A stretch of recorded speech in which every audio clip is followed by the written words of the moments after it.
It's baseball time. It's time for baseball. Hello, friends and neighbors. Welcome to Escon Field, Hokkaido in Kita, Hiroshima. Gabe Lerman, the voice in your ears right now, broadcasting virtually from the East Coast of North America. 13 hours time difference, so while it's approaching midnight here, it is sunny and bright. The lid's open here in a sunny August day for our final midnight matinee of the 2024 season. Joining me virtually, of course, Jimbo Bernicki, also in the Eastern time zone. Jimbo, how are you staying awake tonight? I tell you, I've already got two coffees here on the side with me, and let me tell you, seeing Hokkaido this sunny and this beautiful with the roof open, I have never seen Escon Field look this beautiful, and that is saying something because it is the most beautiful stadium in all the Pacific League. In fact, I would say all of baseball. Man, we are in for a great game today. Just look at how things are looking today. Absolutely. Also joining me, and the only one of our broadcast team not in the Eastern time zone, Matt Seivert, promoted, of course, from the live chat a couple of weeks ago. How's it going? I'm enjoying the fact that it's closing in on 10 p.m. So even if this game goes pretty long, we'll be able to finish out strong. What a gorgeous day. And we made a note on our recent podcast about they're replacing the turf, or they're replacing the grass, was it? On the infield? Yes, on the infield. If they did this more often, they wouldn't need to do that. I mean, look how gorgeous it is right now. Yeah, seriously, just keep that roof open, keep that grass fed. This is a gorgeous day here in Hokkaido. And man, I have honestly, again, I'm just going to say it again, I have never seen a more beautiful stadium, a more beautiful setup. This is honestly the most gorgeous place you can watch a baseball game. I am so excited to have you all here today. Let's get some baseball going.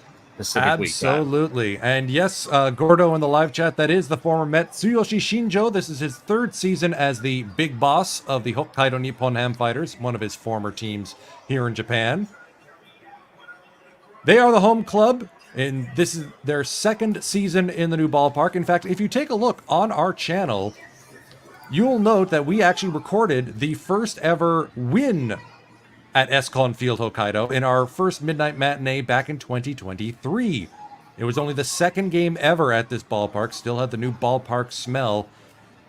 And the Fighters are rocking a special uniform to celebrate the new ballpark. You'll notice the arched roof mimicked on the arched uniforms. I mean, I'm wearing the road uniform for the Fighters right now. I've got today's starting pitcher on my back. If you are rocking a particular uniform for tonight's game, feel free to sound off in the chat. Coming out now are the defensive alignment for the Hokkaido Nippon Ham Fighters. In right field, that would be Chusei Manami. In center, Go Matsumoto. In left, Shun Mizutani. That makes up the Triple M outfield, the best in NPB, I tell you. At third base, Yuya Gunji. At second, at short, Tatsuki Mizuno. At second, Daigo Kamikawabara. At first, Kotaro Kiyomiya. Behind the plate, Torai Fushimi. And Franmil Reyes DHing. On the bump, Hiromi Ito, the third-year professional, fourth year, won the Rookie of the Year in 2021 and has not looked back since. Oh, Franmil is enjoying the weather, you can tell. I mean, how could you not, honestly? Like, you can tell it's just a perfect day here in Hokkaido. That light is excellent. The heat must be great. Let's get ready for some fantastic baseball today. I think by about the seventh inning, they're not going to be as excited to be wearing black jerseys, but let's hope the product on the field isn't bothered by the weather. It's a gorgeous day, and that actually makes it better for baseball. Wouldn't you agree? Absolutely. Baseball is better played outdoors. Ceremonial first pitch. Bounced in for strike three. I think that bodes well for the Fighters, having the ceremonial first pitch being a big strike on the Hawks. But while you said that the Fighters do have the best outfield, I think the Hawks might have some contention with that, given they have some of the best players in the league, including the probable league MVP, Kensuke Kondo, coming up. Yes, Kensuke Kondo is that man, of course. No. Oh no, those silly me. I was about to ask, what does it say up there on the roof? But those are just lights. I am a silly Billy. We're already getting started off on a crazy time, and we haven't even started the game yet. Wow, I would say you're a silly Jimbo instead of a silly Oy Billy. vey. Gordo asking, are most stadiums in Japan domed? About half of them have lids. There's only 2 with retractable roofs, both in the Pacific League. The Hokkaido Nippon Ham Fighters, of course, here, and the Fukuoka SoftBank Hawks, their opposition, have the Mizuho PayPay Dome, but the dome costs like $40,000 to open and close the lid, so they very rarely open it. That's such a weird factoid that is like well known, but it is a thing, you know? Hiromi Ito, the starting pitcher for the Hokkaido Nippon Ham Fighters today. Expect a 7-pitch mix from him. That fastball can get up into the low 90s in freedom units, 153 kilometers per hour. Slider, splitter, cutter, curve, sinker, and changeup. And that slow curve is a beautiful thing. You see here his recent starts. Took the loss against the Buffaloes last time out. Took a no decision against the Hawks in his most recent start against them. 7 innings, 1 earned run. And something we have going on this week for this broadcast is that it's sort of like a Hokkaido-themed week. That's why we have all the special uniforms. And Hiromi Ito himself comes from the Northern Island. He comes from a small town called Shikabe, also on the southern tip of the island. A very little small fishing town, but it has a very cool seal/flag. All the cities in Japan have these sort of things. Check it out if you can. It's like this cool little, a bunch of blue circles around a torch. It's of all the flags, one of the nicest ones I've ever seen. Hiromi Ito rocking a 2.57 ERA with a 6-1 record in 10 starts at Escon Field, Hokkaido. I saw some folks on Twitter mentioning that maybe stuff plays up more at Escon Field because Koki Kitayama pitched 8 shutout innings yesterday with 12 strikeouts against these SoftBank Hawks. Getting things started, Hikaru Kawase, the usual shortstop Kenta Imamiya getting the day off. This is Kawase's 9th season in the league. Batting .253 with 6 walks and 5 RBIs. Love the raised logo on the Hawks batting helmets. That seems to be unique among Japan. First pitch, fastball away. Yes, you're going to see a lot of rosin bag usage with Hiromi Ito. He has the nickname Mr. White Smoke. I'll explain more about that in between innings. Ooh, I like that. That's a strong nickname. Fastball in for a strike. And a quick little shout out on the social here. Mike ABC is asking, why does it cost so much? The electricity? Yes, they built the roof not very sort of efficient. And so, yes, it costs a lot to open that roof down in Fukuoka. But we're in Hokkaido today, opposite side of Japan. Yeah, no kidding. These two teams are at opposite ends of the country. Steady diet of fastballs so far. 1-2 the count.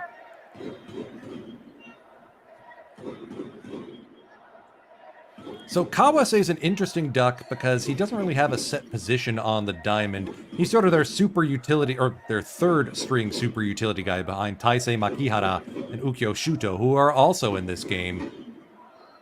1-2 on the way, fouled back to the glassed-in lounge behind home plate. Something interesting I found about Shuto while doing research for this game, personally as a Hawks fan, I'll just be admitted, I've always seen him as an outfielder, but they have him listed as an infielder online on Wikipedia, which I've never seen him play the infield, frankly. He's gotten some innings at second base, if memory serves. He'll be everywhere. It's like he's just all over the place. And of course, let's not forget how the translation of things from Japanese Wikipedia to English Wikipedia can sometimes get a little bit lost. That is true.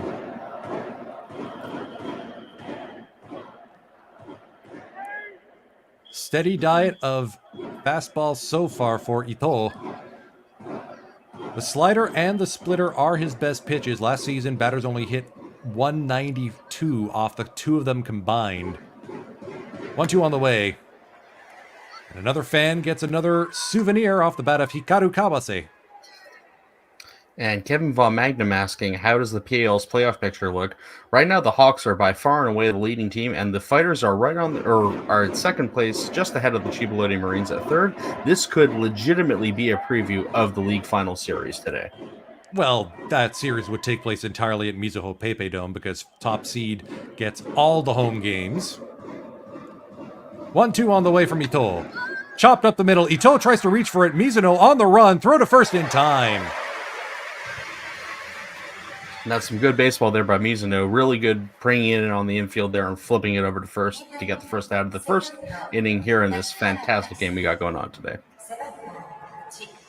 Now, Matt, remind me, what was your position when you played baseball?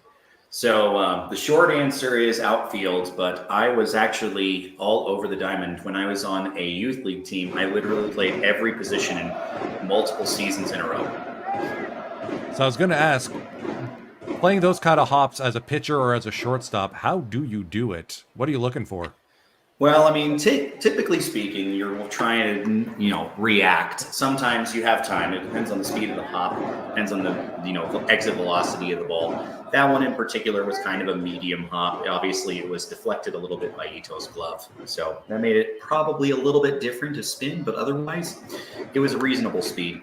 Sometimes those ones that have really fast hops just eat you up because your reaction just doesn't work going where the ball does.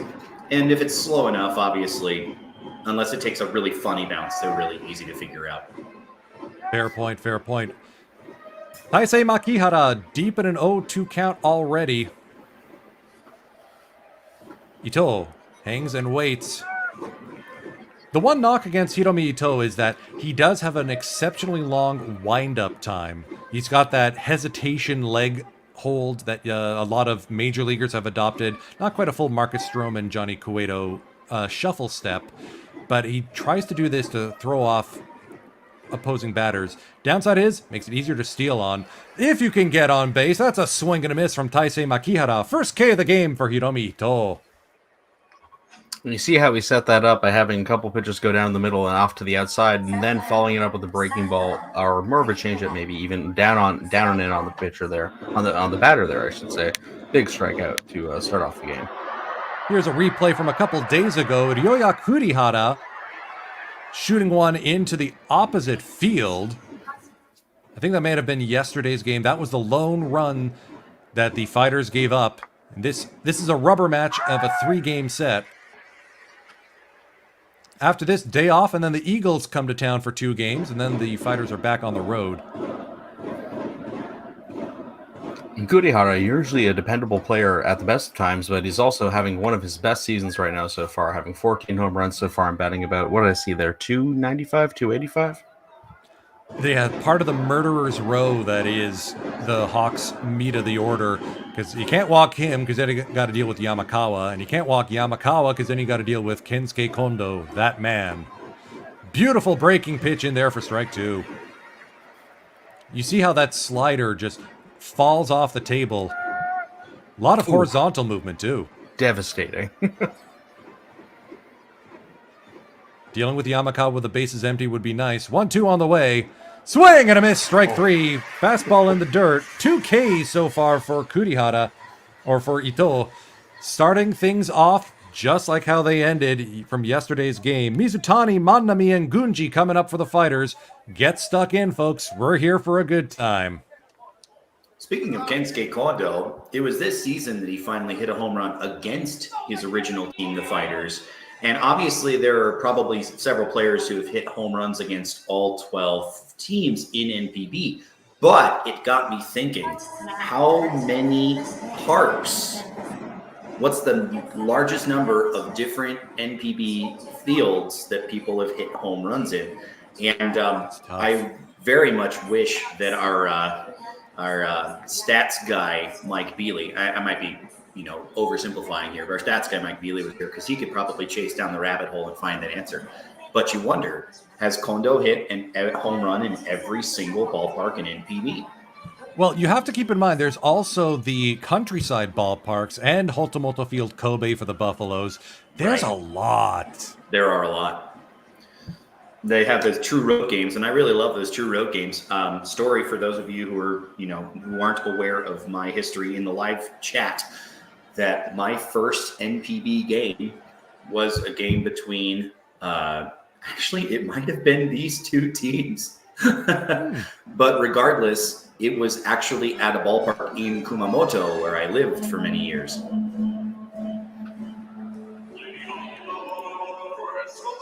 New pitcher, or the starting pitcher for the Hawks, Haru Matsumoto. This is his second NPB start of his career. He made 3 appearances out of the bullpen last season, starting in Interleague. You see there, he made his first career start last week against the Chibalote Marines, firing 5 shutout innings and not allowing a single runner past second base. He's so new, I couldn't even find a pitch mix for him. Yeah, I just did a quick scan of trying to find some info on him, and it is very scarce. Shun Mizutani flares that one to the left side. This is Mizutani's 6th season in pro baseball. Former Fukuoka SoftBank Hawk himself, he was acquired by the Fighters through the active player draft, basically the NPB equivalent of the Rule 5. And the Fighters got themselves a gem in Mizutani. 308 batting average, 5 home runs, exceptional defense, even picked himself up an All-Star nod and Interleague MVP. And Mizutani, one of 2, as far as I can gather, players of African descent on the Fighters, along with Chusei Manami. His father is Nigerian. Well, That's right. Manami's is Congolese.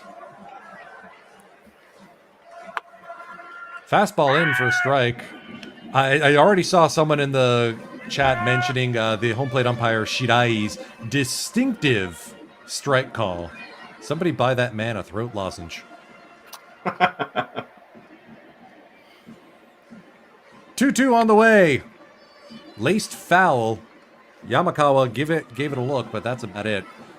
You have to wonder about the shadows and where they're placed. So, Matt, in the ballparks you played at, did any of them have a grandstand with a shadow like that?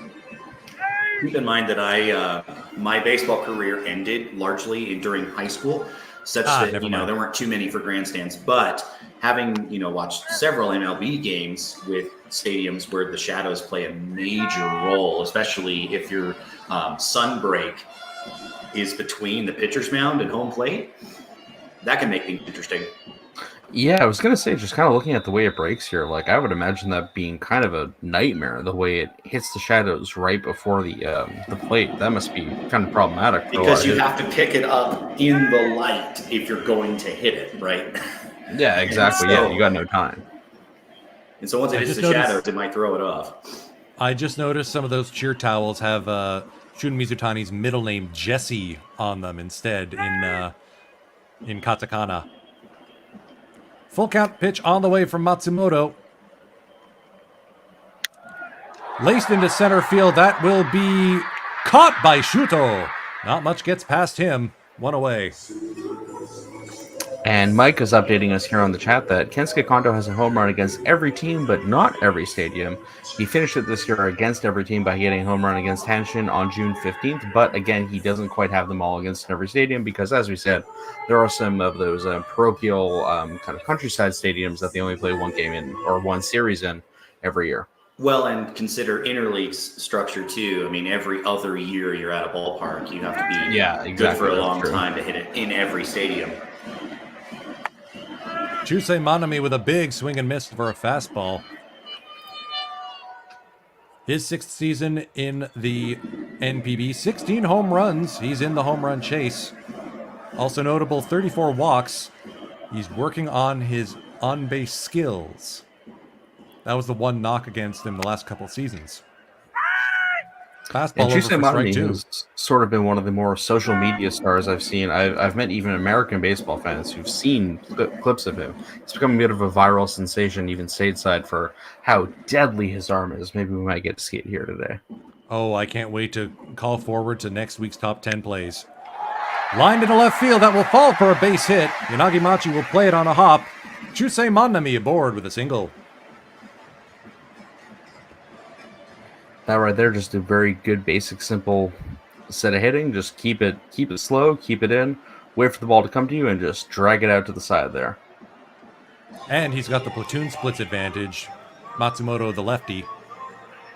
Something I've always found interesting about Chusei Manami, might bring it up again when he comes up at bat, but I swear his bat is smaller than everyone else's. Like, he's got a really tiny little bat he keeps there just to get some extra pop and velocity in on his swings. Speaking of players the original teams wish they could have, Yuya Gunji, the third baseman for today's game, 11 home runs in a breakout season for him. That's chopped up the middle, past Kawase and into center field. Manami will hold at second. First pitch he sees, Gunji's aboard.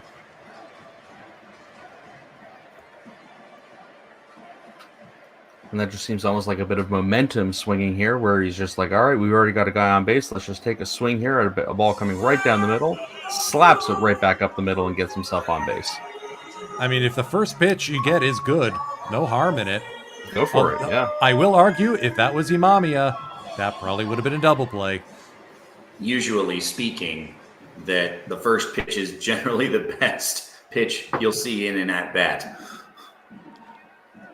Kotaro Kiyomiya, formerly nicknamed the Japanese Babe Ruth for formerly having the high school home run record, recently broken by Rintaro Sasaki. He gets into one here. That's into right field. That'll be off the wall. Picked up by Masaki. Manami will be rounding third and scoring standing up. It's an RBI double for Kotaro Kiyomiya. Haru Matsumoto having those first pitches getting knocked around. 1-0 Fighters. I was going to say here, man, he is getting knocked around here on those first pitches. They are just capitalizing on him, taking that momentum and just slamming him around the ballpark.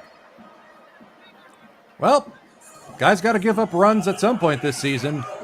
We didn't even have a chance to talk about Kiyomiya's outstanding high school career before he just blasted one out to right field for that was a RBI. lasered into the corner. Masaki with a good play off the base of the wall. And something worth noting about Kiyomiya is that he's had a bit of a sort of a slower-ish start to his NPB career, but this season, since coming back from injury, he has been on fire.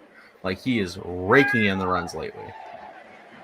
Franmil Reyes, speaking of raking in runs, 13 home runs in his first season in Japan for the 29-year-old Dominicano.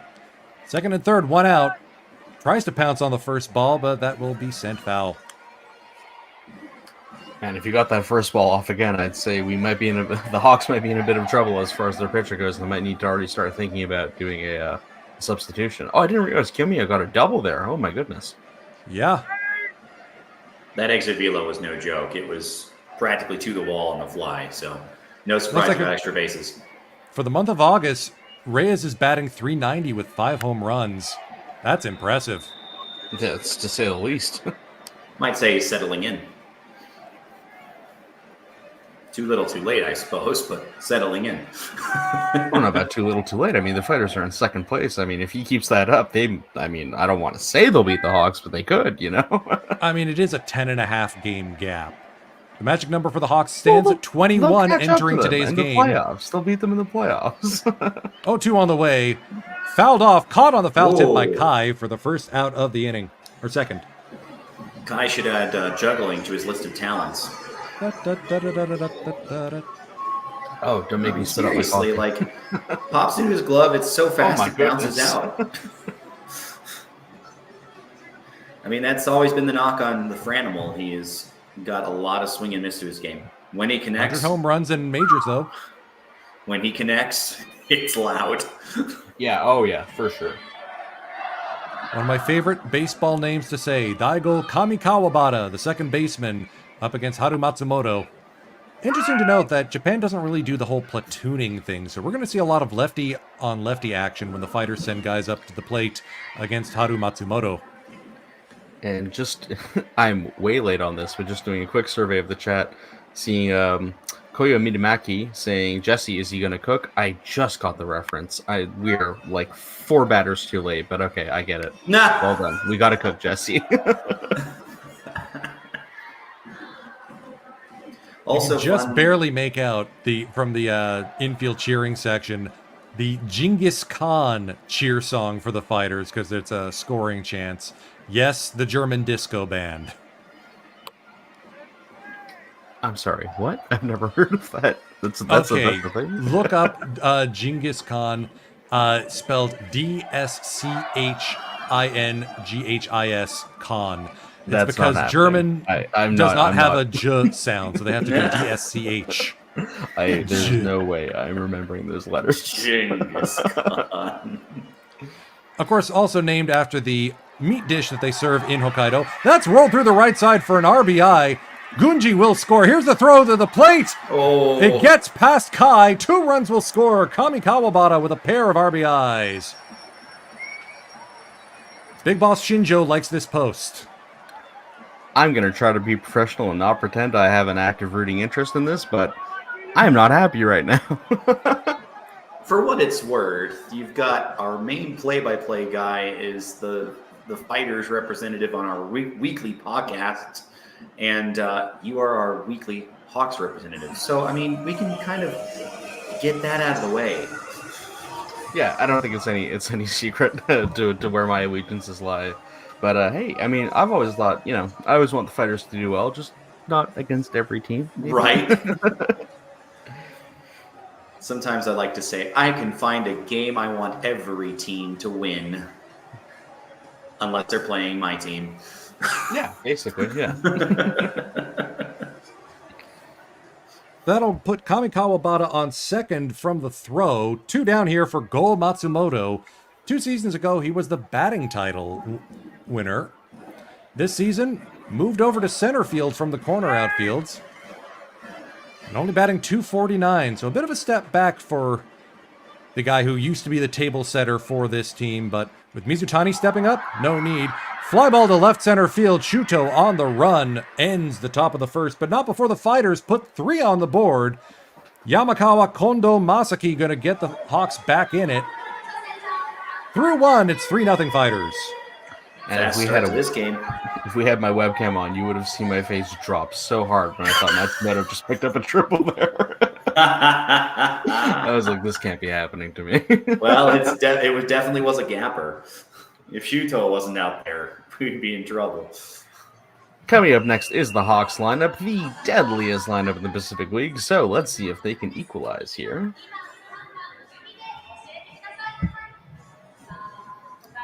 Looks like there's some conferencing going on in the dugout between starter Matsumoto and his catcher Kai and the coach on the staff, trying to figure out, okay, you good?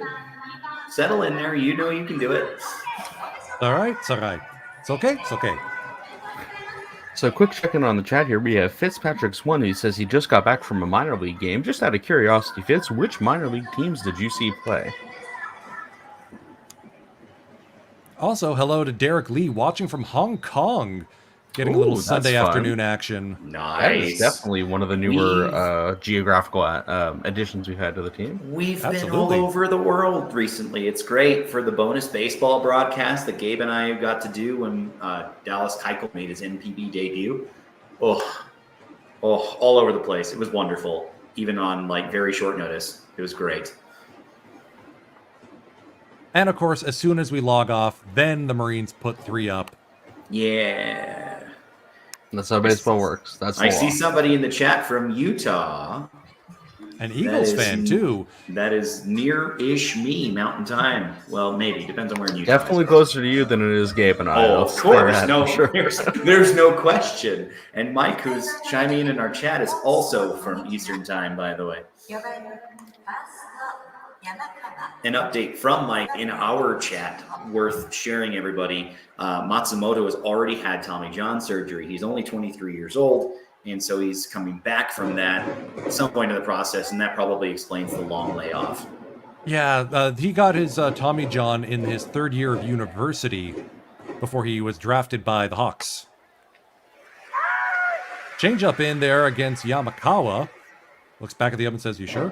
.313 batting average in the month of August with 10 home runs. There was one point where he was hitting basically a home run every day, including a hat trick earlier. I was about to say, didn't he have month. 2 homer hat tricks in a week's span? He's been having himself a good month, I'll say that much. And a quick little update here from Fitz. He saw the Windy City Thunderbolts and the Chicago Dogs, two teams I've never heard of, I'll be completely honest. But it's definitely both based out of the Chicago area, Windy City and Chicago. I mean, be funny if the Windy City team was Chicago and the Chicago team wasn't. Oh, way outside there. Yeah, slider missing well outside. Yamakawa's 28 home runs leads the Pacific League, and nobody else is really close to him. The big Okinawan, of course, started his career with the Cebu Lions, winning Pacific League MVP in 2018. And he's already led the Pacific League in home runs 3 times prior. I keep trying to mimic that big leg kick of his in softball, and so far no luck. Well, you got to put on some weight. Trust me. Here, you can take mine. Oh, that's not how it works. Shoot. A lot of off-speed stuff coming from Ito here against Yamakawa. You can see there on the left in that strike zone graphic. 3-1 on the way. Fastball over. He's definitely peppering the outside Wait, plate. that He not does not ball want four? Yamakawa to battle Was that him not? up. Yeah, Ump must have blinked. Okay, that was weird. The count on screen must have been wrong. That is for ball 4. No, yeah, don't you tell me otherwise. First base runner of the game. He does not want Yamakawa to barrel him up, and he was totally staying away. Of course, with that massive leg kick, it also reminiscent of Buffalo's catcher designated hitter Tomoya Mori, where his foot is like hanging on the plate. I would Former even say teammate of Yamakawa and Cebu. With Mori, it's a different animal. I mean, he coils up like a snake and just explodes out of it. Yamakawa is more like a big guy leaning in. I mean, Mori's leg kick is crazy. Here's that man. That man. As you Kensuke say that, man, Kondo. he's been 143 over the last 5 games, but hopefully he... Well, you know, I Small mean, sample size. I think that's part of the reason that they have him de-aging today. I mean, he's a former Hokkaido Nippon Hem fighter himself. He joined the Hawks after the 2022 offseason. Started as a catcher, if memory serves, before moving to third base and then outfield. Yeah, he's been all over. But the one thing that's very consistent is he always gets on base very often. He's got a very patient approach to the plate. He fouls one off here. And what does he do? He gets on base. He gets on base, baby. He's got almost a 400 average against the fighter's lifetime. And yes, there are some small sample theatrics going on, given that he's played far more of a career as a fighter than against them. But by now, he's getting close to 70 at-bats. So it stops being quite as small. Just looking at that pitch selection graphic for Ito is absolutely nuts. It's like he's got 12 pitches. 10 different icons. Have fun tracking them all. My eyes are not good enough to see the small things without taking this full screen. And if I take this full screen, I start losing just stuff. As I was about to say that Kondo, when he's at his best and takes a good swing, looks like a beautiful golf swing, hitting it out on a drive. He takes a terrible golf swing at a pitch down in the dirt there. You know, baseball. Weird That's game. baseball, baby. But if there's any good news, it's that, like... Rosin? Dirty. Rosin with a slider. I heard, because Mike was sending a heat map of Kensuke Kondo, and I was looking at that, and of course I missed the deciding pitch. Ooh, not to be a homer, but on the replay there, that's a little outside, but good pitch. Nice Kondo, pitch. I think, may Just have a agreed bit with that outside. assessment. Now who's being a homer? I'm just saying, all right? Tomoya Masaki up now, filling in the outfield for the injured Yuki Yanagita. 306 batting average so far in the season. Yanagi Machi moved from right to left field to give Kondo the day off.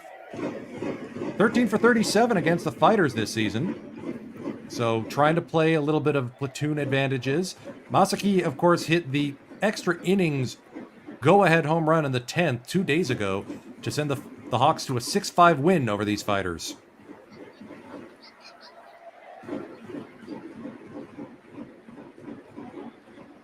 Shirai, the home plate umpire, giving home plate a little bit of a dust-off. Needs to see it better, obviously. Okay. I didn't say that, you did. Nah. I would say that even if I wasn't sitting here trying to be just enjoying a game between top 2 teams in the Pacific League right now. Not only top Big teams in the cut Pacific for League. second strikeout. Oh, That's of the already inning. 4. I would argue the top 2 teams in all of Japan. Honestly, I think the fighters would have a really solid shot in the Japan series if they made it. From your mouth to the baseball god's ears, man. I'd But love that's to not see how it works. They're in the same league, and one of them has to fell the other first. That's true. Tatsuru Yanagimachi stepping up to the plate here. 5th season with the Hawks. Took over for Ryoya Kurihara, who blew out his ACL in 2022. Put up great numbers over 107 games. So he's earned himself a look as the most dependable 4th outfielder in the Pacific League. And that is a valuable role within the Hawks, as they have the biggest minor league system in all of the Pacific League. Yeah, they've Tons got of players available. 4 levels of teams now? Yeah, it's nuts. Chopped up the middle, Mizuno will bobble it, throws onto first in time. Close play, but the inning is over. Scoreless, just the 1 walk, 2 more strikeouts for Hiromi Ito, Mr. White Smoke. Fushimi, Mizuno, Mizutani coming up for the fighters in the bottom half of the 2nd. Okay. Oh no. It's a fox dance. It's the fox dance. It's Yeah, an look. A-cam. Are there worse things in the world? Probably not, but it's okay. We can put up with it. I love how the Fighters fan is like, Oh no, the Fox NJBW dance. guys are joining in. Hiroshi Tanahashi! Did that make it better? My or wrestling worse for fan you? just came out. Of all of you who are wrestling fans and NJPW fans, we have Hiroshi Tanahashi, the ace, sort of the Japanese equivalent of John Cena, you could say, out on the field there. That made me very happy. I'm going to be sending that clip to my friends. And as our stats man Mike just put in the chat, Tanahashi wins lol, a sort of parallel to the John Cena meme, but So am I hearing correctly? They're using "What does the fox say?" Because that is just perfect. Yeah, watched they've the used it Fighters for a game? couple seasons. It's a thing. I was curious about that, and then I have finally heard like a strain of the chorus, and I'm like, oh yeah, they are using it. That makes all of the sense. He's just flexing at this point. Well, I mean, if you're That's most of pro what wrestler. he does, to be completely fair. But he's look. He's old. He's had some brutal matches. He can barely move. Let the man enjoy himself. So I've seen a couple comments here about Hiromi Ito's usage of the Rosin bag. Sure enough, he got some complaints from the South Korean team in the 2021 Olympics in the semifinals because of how much rosin he was using and the white smoke that comes off his hands when he throws. That's what earned him the nickname Mr. White Smoke. I mean, I think it's a cool nickname, and as long as it's legal, go for it. Well, The and I only rule is it appreciate has to work. and I appreciate that they're letting the pitchers use stuff that's going to. The balls are tackier in NPB by comparison to MLB, and that means there's a whole lot less hit batters, which I am all about. Oh, Fitzpatrick's one pointing out that Tanahashi used to play baseball in college. I didn't know that. That's pretty cool. There are a lot of NJPW wrestlers who are big baseball fans, most notably among them Tetsuya Naito, who is a Hiroshima Carp fan. We don't talk that much about that because they are in the wrong league, but chopped over to second base, flipped it over to first, and that is the first out of the inning here. One away. Good play there by Taisei Makihara. Guy can play just about anywhere on the diamond quite capably, as you should see there with second base.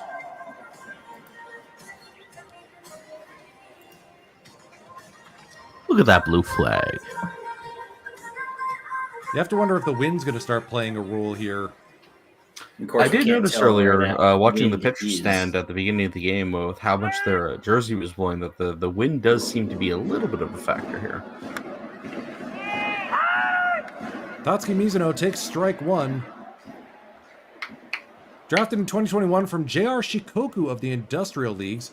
He got an All-Star nomination this year along with almost the entire Fighters team, but couldn't play due to an ankle injury he sustained back on June 21st. Kai takes one off the elbow protector. That must have his arm tingling a little bit. 0-2 the count. Mike sending along some information on Matsumoto's strike pitch mix. Fastball, slider, cutter, changeup, curve. Looks like it was a slider that we just saw. That one misses outside for ball 1. That was Matsumoto's slider, and it definitely broke way too far. Mizuno sends this one foul to stay alive. That one's up into the, almost the cheer sections back there. See, this is the one ballpark I can't use. That one's gone to the Owendon because the Owendon, the cheering sections, are in the infield, up at the top deck. They're not in the outfield like they normally are.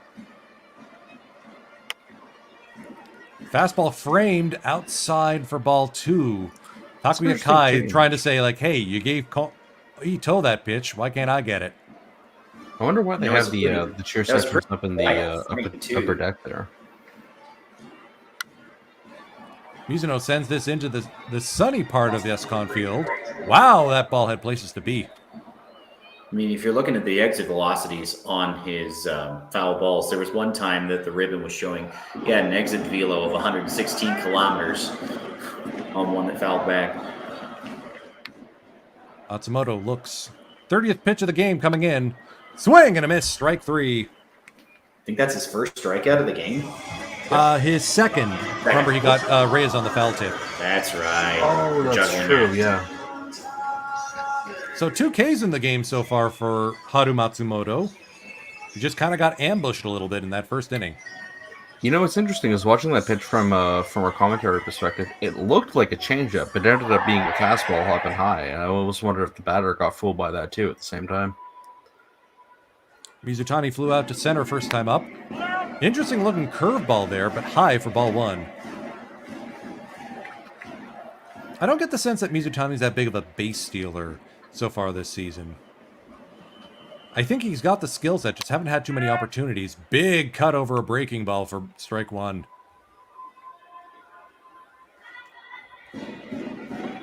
Not much of a base stealer, but I think he is quite a solid leadoff man, batting .307 so far this year. He also got Interleague MVP by almost having an Interleague Series long hit streak. No NPBer has done that since Interleague started. It would have been an incredible historical exclamation point. 1-2 on the way. Called strike 3. Caught him looking. He just settled for the Interleague MVP instead of, making history. Oh, well. I'm sure he's so disappointed. Kai Shuto Kawase coming up for the Hawks. Through 2. Fighters 3. Hawks 0. Matsumoto definitely settled in much better that inning.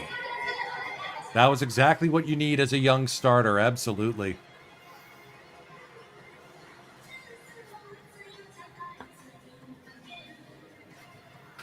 As you pointed out, with the bottom half of the Hawks lineup coming here, Shuto is sort of, in some ways, I think some people might consider the prototypical 9-spot hitter, where he doesn't have a very good batting average or on-base percentage, but man, once he gets on base, he will fly to third base. Do not doubt him. That man is a base-stealing, sprinting machine. Dude's got almost memory 50 serves, theft attempts on the year. If memory serves, he's already had a 50 stolen base season earlier in his career, and he's on pace. I don't think he's... Okay, bad pun. He's running away with the stolen base title this year. So desu ne. Quick look in the Fighters' dugout here. I had a look at some of the events going on here at Escon Field, Hokkaido. In addition to it being Hokkaido Baseball Week, it's the last weekend of the Fighters Summer Festival. So, water park outside, an insect exhibition, fairground games, and standees of a bunch of the players in summer kimono known as yukata scattered throughout the ballpark. Quick mention to one of our regular viewers in the chat, Koyomi Matic is taking off for the night, but as always, thanks for checking out the stream, and we'll hope to see you next season. Well, Gordo, this is the most recent ballpark to open in Japan. It only opened last year.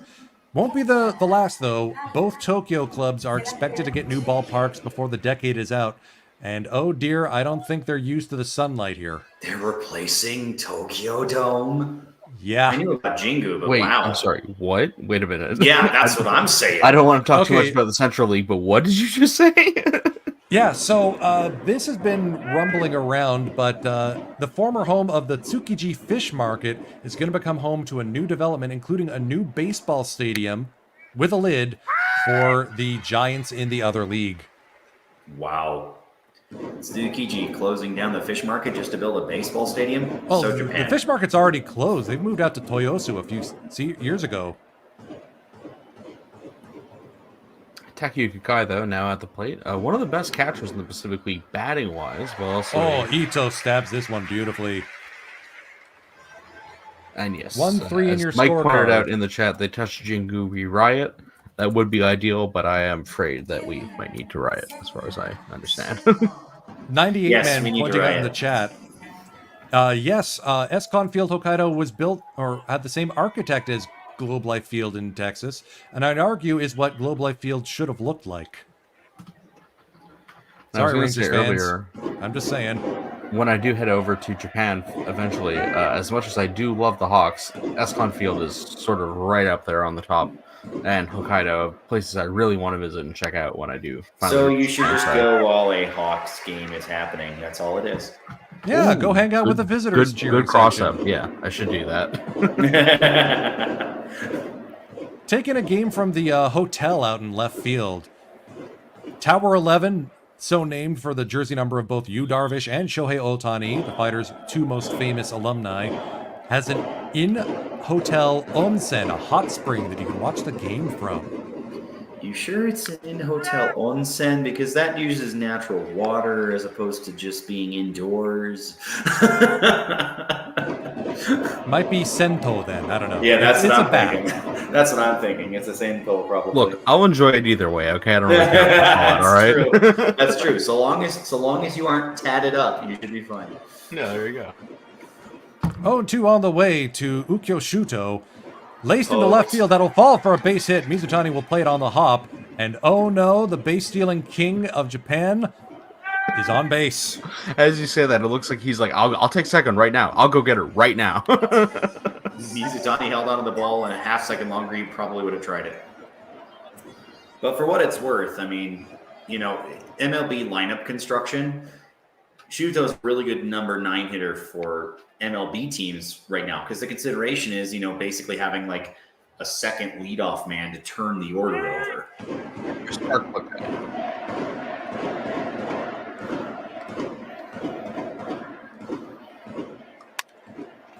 Fastball high, Fushimi keeping an eye on the runner at first, Ukyo Shuto.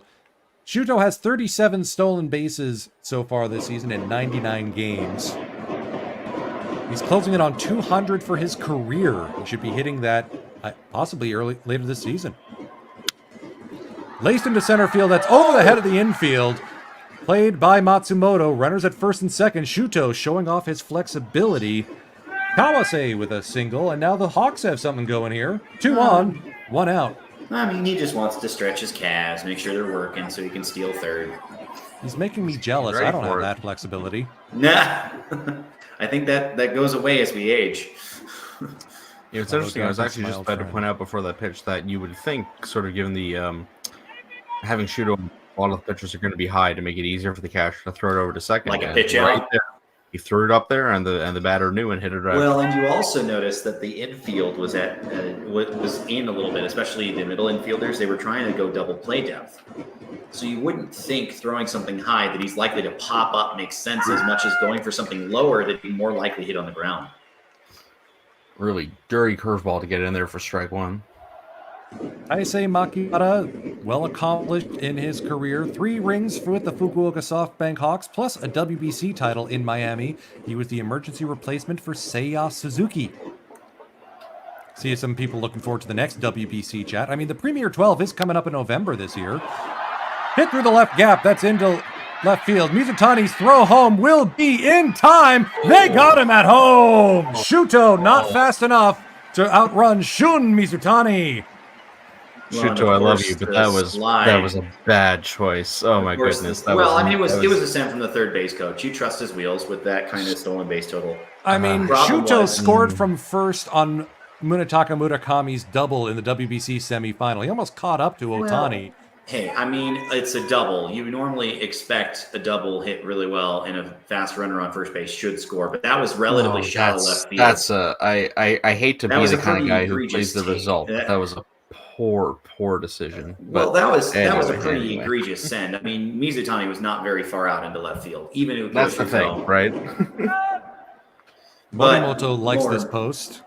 But more importantly, it's one of those that, like, the throw, Nishuto's slide took him well out of the path of the base. There's no way he was going to avoid the tag.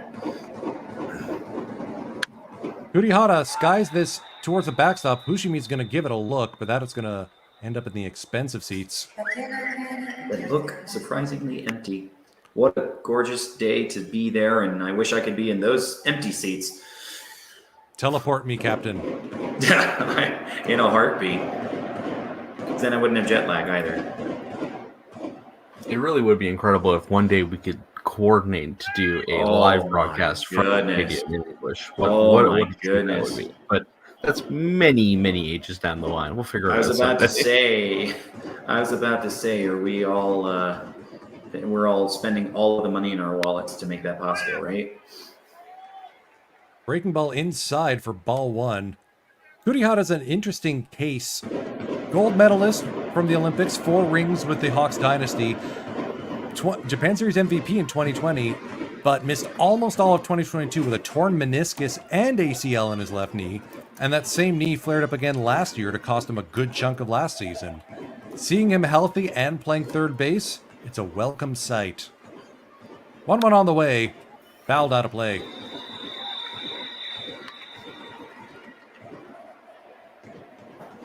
As my cats begin to make noise because it is coming up to 1 in the morning here on the East Coast. They're like, come on, we want to go to bed. We got some people hyped for Premier 12. Japan, I think, is hosting a number of games. Canada did not qualify. We fell out of the top 12 in the WBSC rankings.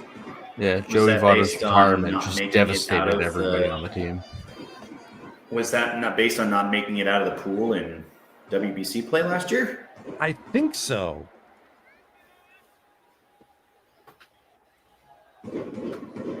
You see here the wind really kicking up, blowing everybody's shirt around. It looks like it's blowing left to right, so it should actually help these lefties. Here. The top 12 and participants in Premier 12: Japan, Mexico, USA, South Korea, Chinese Taipei, Venezuela, Netherlands, Cuba, Dominican Republic, Panama, Australia, Puerto Rico. Canada sits 16th behind Czech Republic, Italy, and Colombia. Hey, I mean, that means they've got a really good shot at qualifying for WBC again. Also, good on the Czech Republic team. Breaking ball inside, almost clips Kurihara. Full count. Inside's an understatement. I mean, that was way just a bit inside. Sheesh. Almost hit him on the back heel. That wouldn't have been the heel. That would have been the toe, but either way. Nah, man, no, that's how bad it was breaking. You didn't understand. Going all the way. You're going 3D chess on me here. Got it. Yeah. Okay. I'm glad it's not too late enough for you to do that because I couldn't. I'm not good at count regular on the way. chess. Ito to Kurihara. Called strike 3. Throws him at the inside corner. Now Ito is Fifth loving K the of zone. the day. Ito keeps the Hawks off the board. It'll be Manami Gunji Kiyomiya up against Haru Matsumoto in the bottom of the third. This is the Midnight Matinee on the Pacific League English YouTube channel. Ito is just slicing through the Hawks here. Obviously, as you've seen here, having a shot at 3-3. But Matt mentioning playing 3D chess. Does anyone in the chat play chess? If so, shout out with your favorite opening from either white or black. Let's see what you guys got. Oh goodness, I would lose every game of chess. I love chess. Ooh, we got a dragonfly. I don't think I've ever won a game of chess. Is that sad? Or maybe No, it's honestly, just it's expectable not. because No, I no, it's decided to genuinely stop not. Like winning a game bashing like my head this is a against the hard wall. thing. Ooh, we have Army Chow Mein saying Catalan. That certainly is an opening. You don't seem very enthused, Joe.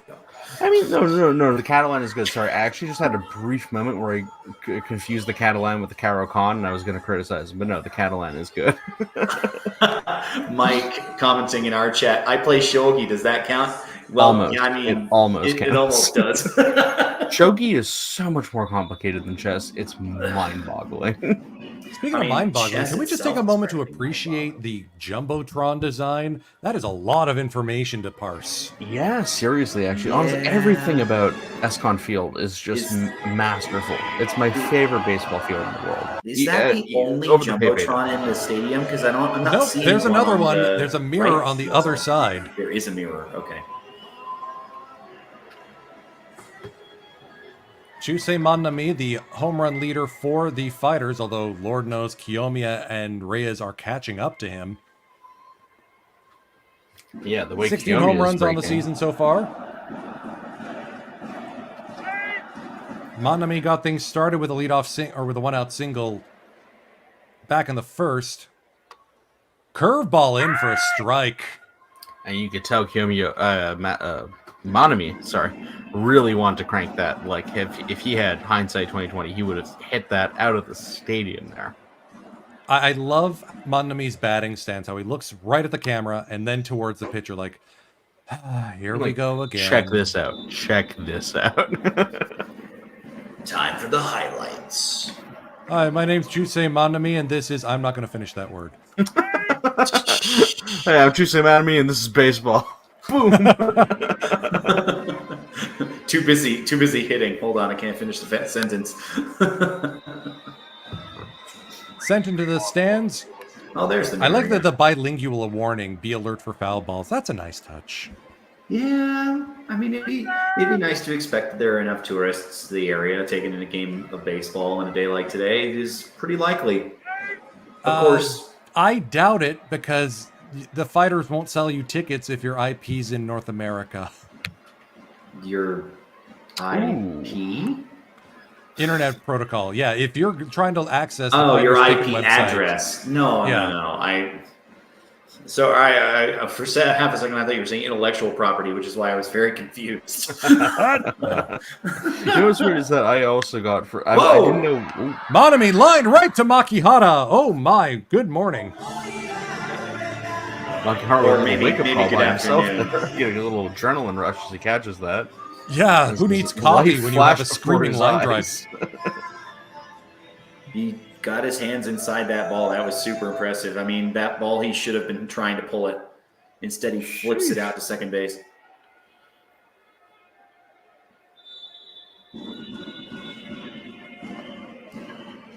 So Yuya Gunji was traded from the Dragons to the Fighters on June 2023. In the years prior, he hadn't batted above 200. Now look at him, 267 with 11 home runs. It's been an impressive breakout season, earning him an all-star nod, again, like most of the Fighters' batting lineup. Well, I mean, they hosted one of the All-Star games. It only makes sense. He made the All-Star team. Okay, don't criticize. I'm impressed that Gunji has escaped Nagoya and has figured out how to swing. I wonder if that's just like a thing that everyone does. Because Lord knows the Dragons do not have anyone who can score. There might be a pattern here. Ooh, Cool Jammer, I'm jealous. He was able to get a copy of Pro Baseball Spirits on a Steam account. I'm envious. I do have a copy of Pawapuro for the Switch. Gunji laces this. Did Makihara catch another one? Well now. Say hello to your Taisei, future self in busy the top out 10 there. plays. What a play there.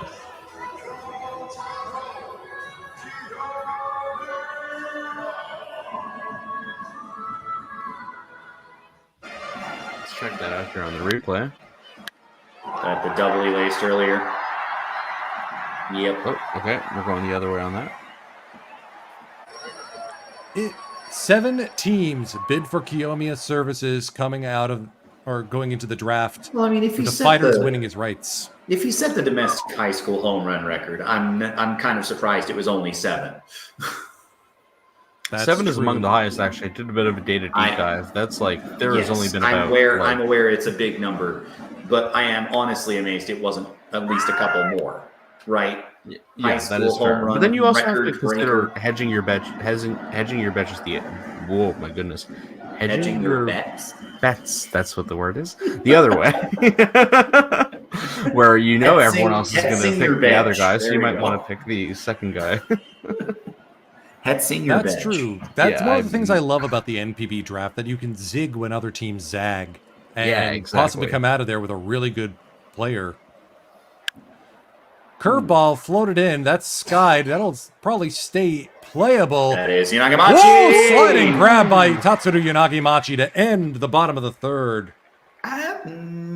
Hello, future? Possibly. Maybe. It might be pretty low on the count, but I love that he threw his hat off in order to make the play too. Well, again, fighting the sun as an outfielder there, just not fun. Yamakawa Kondo Masaki coming up for the Hawks. Through 3, we're just coming up to 1 a.m. Eastern. I would love to see a player go like a schoolyard style and catch it with his hat. You guys remember using your hat? I don't think that's allowed. I don't think that's allowed. I mean, you caught the ball, right? Is that not all that matters?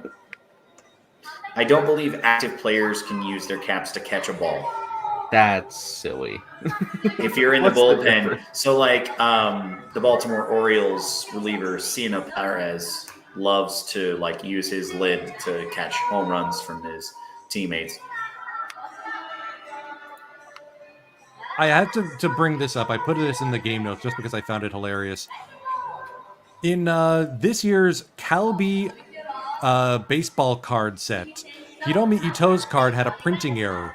Instead of 1.76 meters, his height was listed as 176 meters. Oh no. Godzilla would be proud or terrified, one of the two. Ito took it in stride, thanking Calbee for showing him the dream of being tall, even for a moment. Ito took it in stride, showed up to camp at 126 meters.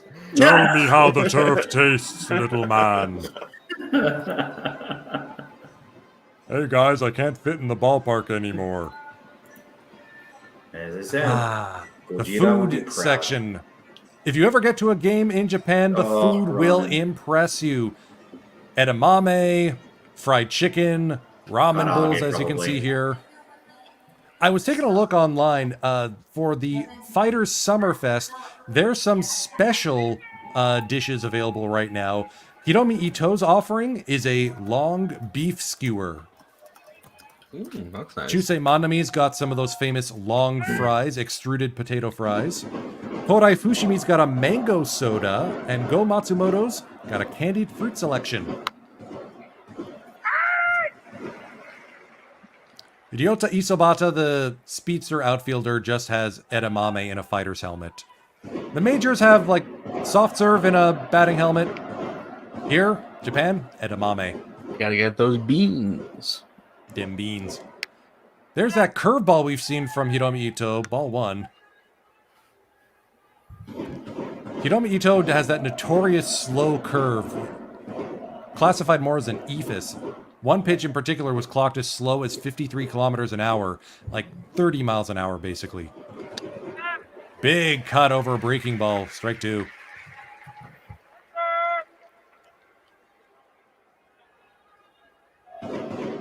Devin Kinch mentioning the fried chicken at the Lions game was really good. Given the Lions have a bit of a connection to Okinawa, I was able to get some sata andagi, some fried donuts when I was at the Luna Dome back in 2019. Yamakawa down looking. Oh, Hiromi Ito is on his game today. I was actually about to bring up Okinawa because that's where Yamakawa comes from. I was looking into that earlier today. And what is the line's connection to Okinawa, if you would, or sort of I like? think that's where they have their spring training camp. I thought I thought Okay, all of interesting. the teams had their spring training camp in Okinawa, though. A bunch of them have them in southern Kyushu, like around Miyazaki. Ah, not very far from where I was. You know, hearing about Okinawa, I always presumed it was just kind of like, oh, a little island next to Japan, and then earlier today I was like, oh no, that is like a different country. Like it is Decidedly not next to far Japan. away. Well, it's definitely like an in between. There are definitely distinct parts of its own culture that permeate. The language used is different there. Otherwise, it's still Japanese heritage technically. It's like Newfoundland in Canada, but way further, way more distance. If I understood what you were referencing by saying that, sure. I mean, with I know what maybe, Newfoundland you. is, and I know it's removed, but just like the native population is still very, very strong there, is I'm guessing what your intent is. Exactly. Yes, that's Gotcha. true. At one point, they were trying to get a pro team there called the Ryukyu Blue Oceans. I believe they folded recently because the travel costs would have been a little too much. Very steep. Ooh, fastball low and outside for what is apparently ball one, but that was a tight-looking pitch. Must have been. So for once, you're siding against. No, I'm just kidding. I'm calling it as I see it. Look, I gotta be neutral. I was fully expecting strike three to be called there. You expect a big hack in emotion from Shirai. What's impressive about Kondo is that he led the Pacific League in home runs and RBI last season and won a Golden Glove, but still didn't get MVP because they had this guy named Yoshinobu Yamamoto pitching for the Buffaloes. I don't think there's anyone standing in his way this time. Well, No, it's not even close. It's literally like, I mean, I don't think I'm being a homer here when I say like Kondo. You're not being too much of a homer. I think that he really deserves it. But it is worth mentioning when I brought that up, somebody was saying, I don't know, man, Yamakawa's right there. And Yamakawa has the home run, right there in terms of RBI home lead, runs, but and nothing he else. also leads the league in total bases. Oh, pish posh. Swing and a miss, Oh. strike three. Kondo blown away. 0 for 2, which is a rarity for him. Maybe that slump is legitimate. Maybe he's not that man anymore. We got to take into account that Ito here is dealing today. It's Oh, not yeah, just Kondo. He is absolutely. I'm slicing counting through that that's his lineup. 7th strikeout.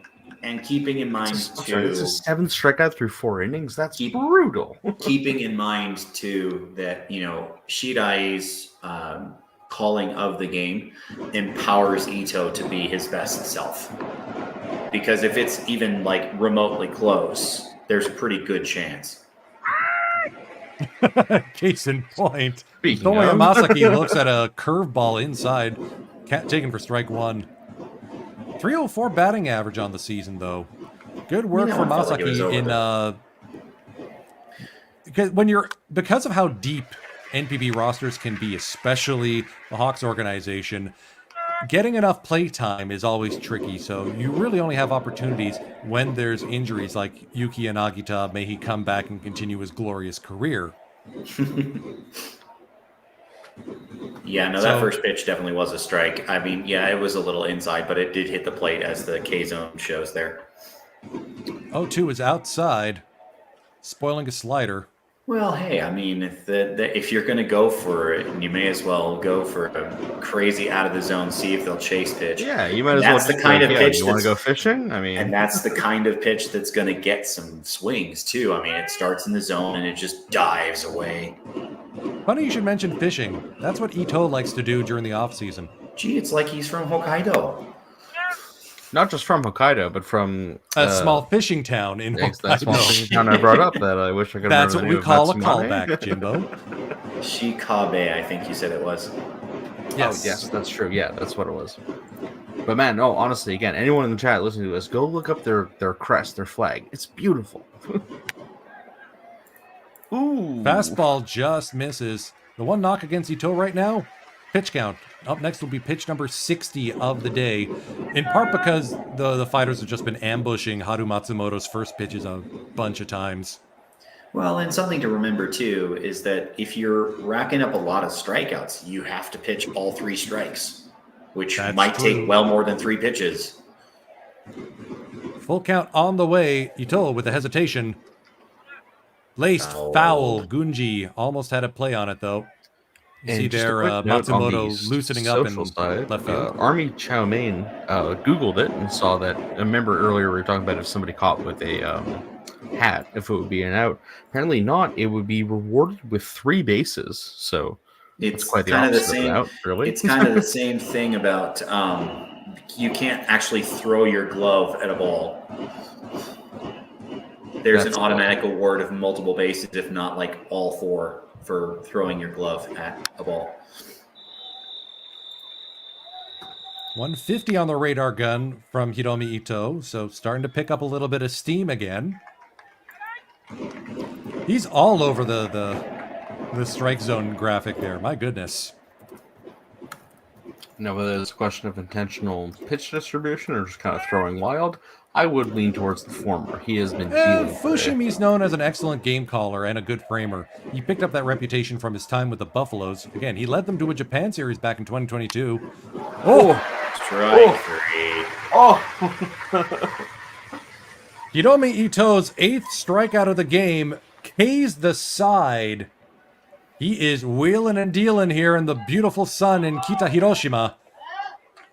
Reyes, Kamikawabata, and Matsumoto coming up for the Hokkaido Nippon Ham Fighters in the midnight matinee.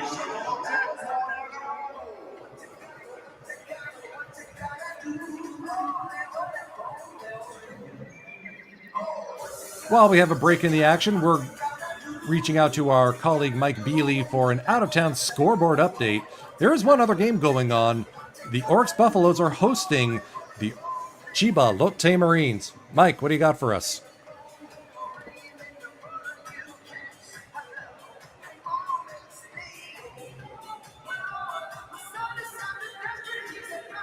And that's right, Mike. The teams are 0-0, and there's nothing to report. Thank you very much, Mike. Well, I mean, it's a pitcher's duel. Atsuki Taneichi on the hill for the Marines, Anderson Espinoza for the Buffaloes.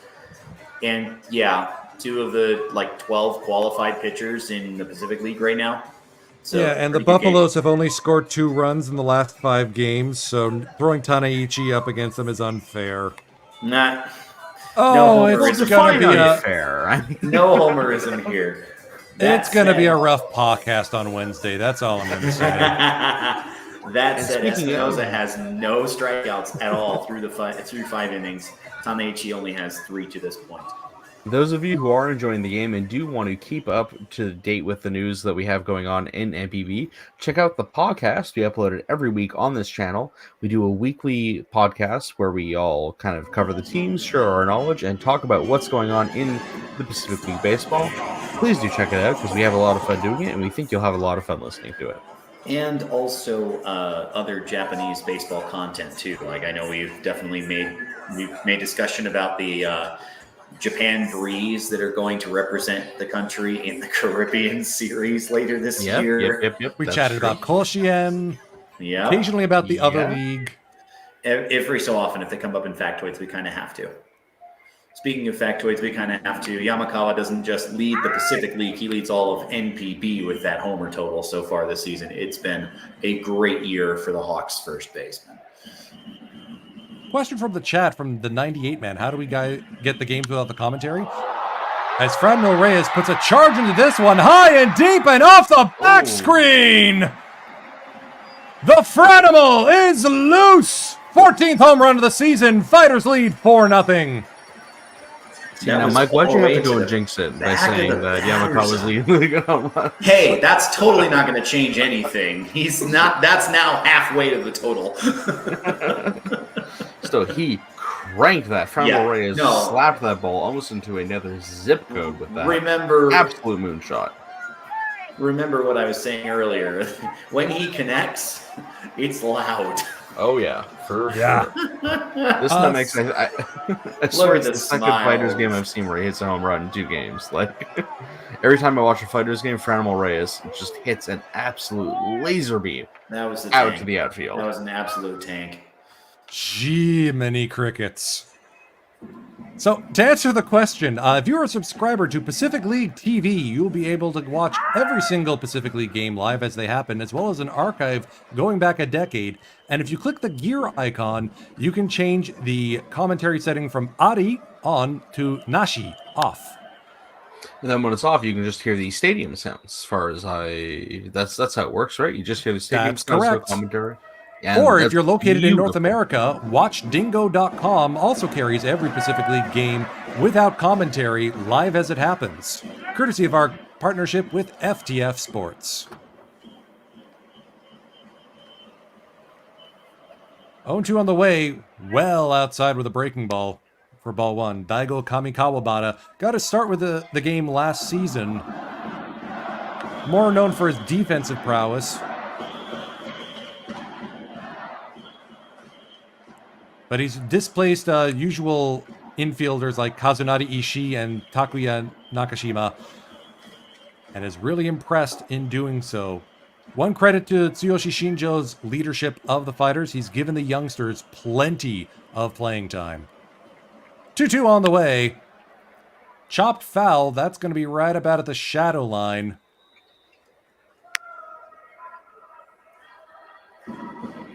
As you hear the Owen Don start to cheer on Kamikawabata from up in the roost.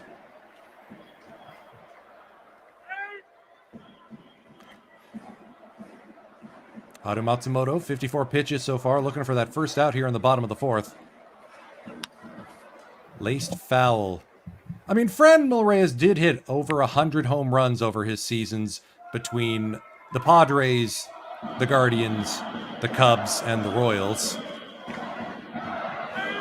I was chatting with our producer earlier. He sort of gives off Warren Cromartie vibes in that he came over to Japan in the prime of his career as opposed to being washed up without an opportunity elsewhere in the majors. As often happens, even with some of the other better hitters like Neftali Soto, you know? I have to wonder if the guys who come over in their prime and are able to adapt tend to succeed better. Wait, you mean to tell me somebody in the prime of their life adjusting to a league where the level is not necessarily quite as high have a better time than somebody who's out of their prime trying to make that adjustment? Yes. Right you are, Ken. Yeah. Right you are, Ken. A little MXC Salient shout out analysis. for my fellow up late folks. We're okay. This is getting Toshiki Abe territory. we're 9 getting deep pitches now. so far. Steady diet of cutters now coming from Haru Matsumoto. Kamikawabata, known more as a shortstop. Here he's playing second base. One thing I'd like to ask Mike about, have we heard from Gosuke Kato in a while? The first ever reverse posting, a player drafted by an NPB team from the minors in North America. Ian B commenting, Franmil has fit in very well in Hokkaido. He has. I remember seeing a tweet that he just straight up gave his bat away to a fan waiting at the train station.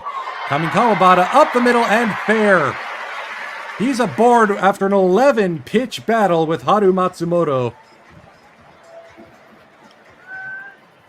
Going for that record that who was it? Is it Aki for the Eagles had for Toshiki Abe, yeah. Abe, that's what it is. Yeah. Longest home run, longest at bat to say in Midnight Matinee history, but no, not quite. Yeah. He was working towards it though. Also worth noting, I think I saw some motion in the bullpen, and I'm guessing it's the Hawks bullpen because, context. Yeah, you would assume. Context is for the weak. So that's Daigo Kamikawabata at first. Nobody out here for Go Matsumoto.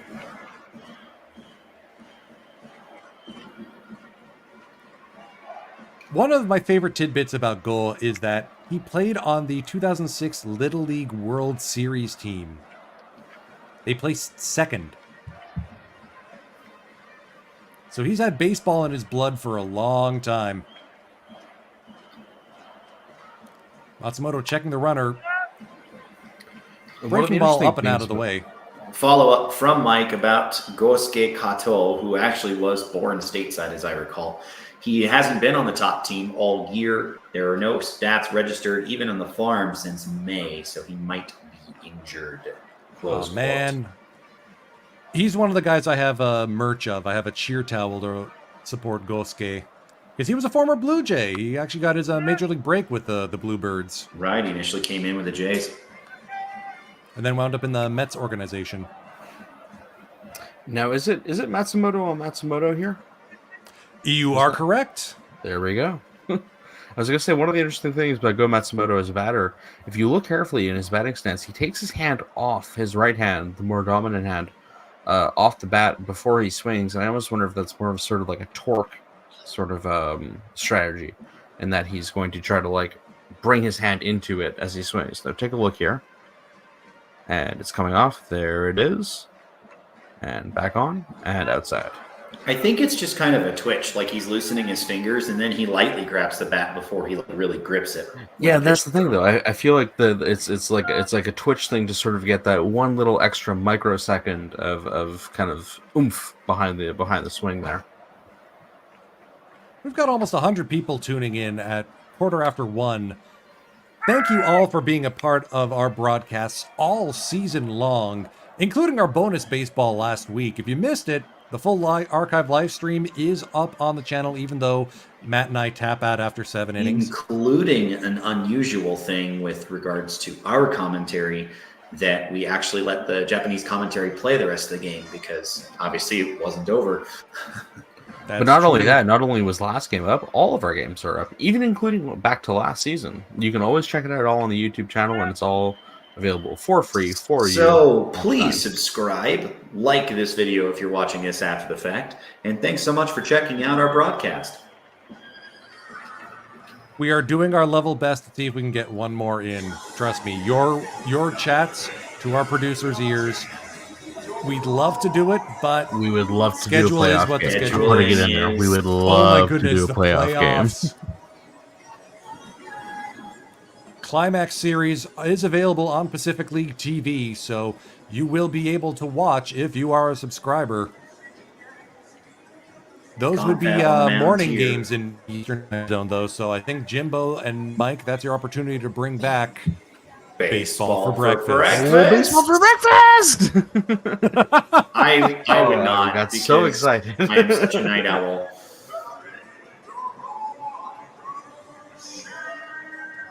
It is weird, yeah. I do feel more comfortable doing baseball games at 5 in the morning than I do midnight, but I am having a great time here with you guys tonight. And let's keep the party going. You know what? I will say this about the day games. Seeing Hokkaido Escon Field looking so beautiful, bathed in the sunlight with the roof open, is very, very nice. Valpix joining in the chat, commenting on the fighters' uniforms. This is a special one they released this year for Escon Field Hokkaido's first anniversary.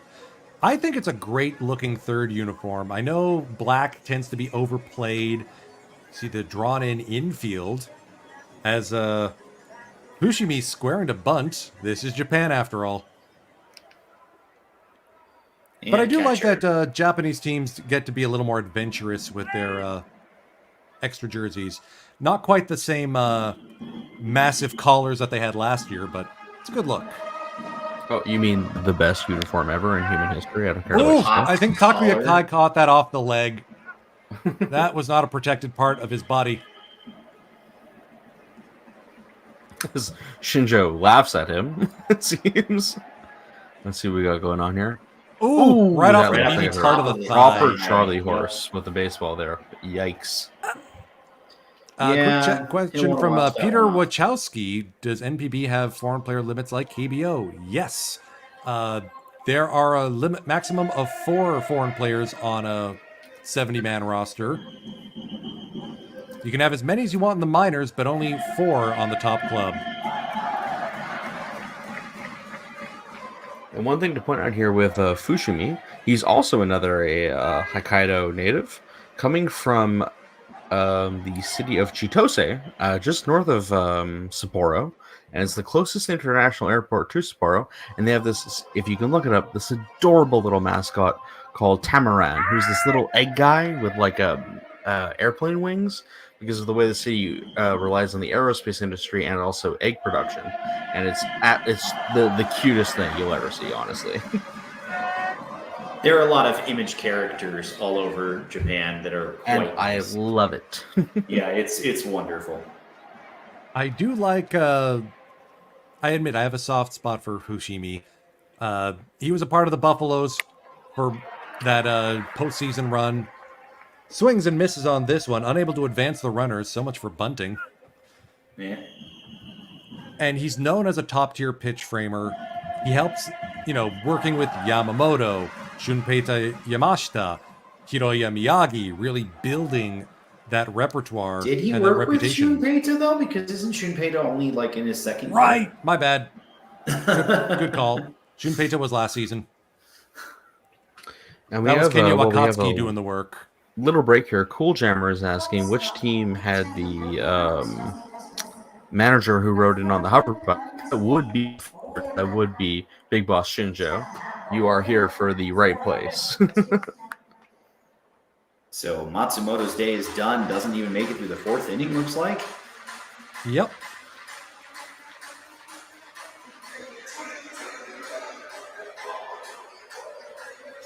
Rough outing for the youngster, but, still a young career. This is only his second career NPB start. You can't He's got always plenty of pitch time. against the Marines and pick up 5 shutout innings. Wow, throwing hands at Mike. Sorry, Man, I'm unseen trying to behind delete the it. scenes. Yeah. We can be fans too, can't we? Come on. Well, yeah, I mean, I've been cheering on the Hawks all game, except for those strike calls where I'm like, yeah. Quick check-in on the out-of-town scoreboard. Through 5, it's still scoreless. Taneichi's only thrown 64 pitches. Anderson Espinoza not far behind him. Only 7 hits between the two clubs in that game. Hey, it's the pitcher's duel we thought we were getting with Keuchel and Stewart. As we're bringing in here. That's Shoot. Oyama. Oh, I had his actual name, but I'm forgetting it at the very perfect moment. Ryo Oyama. Don't know much about his Right-hander pitching, out of the but I can tell you his bullpen. name. 1 point, a sub-2 ERA, so he's been effective, but the question is, how many innings can the Hawks get out of him with Matsumoto unable to go deep in the game? This is Oyama's debut season with the Fukuoka SoftBank Hawks. In 19 2/3 innings, 1.83 ERA, 8 walks, and 17 strikeouts.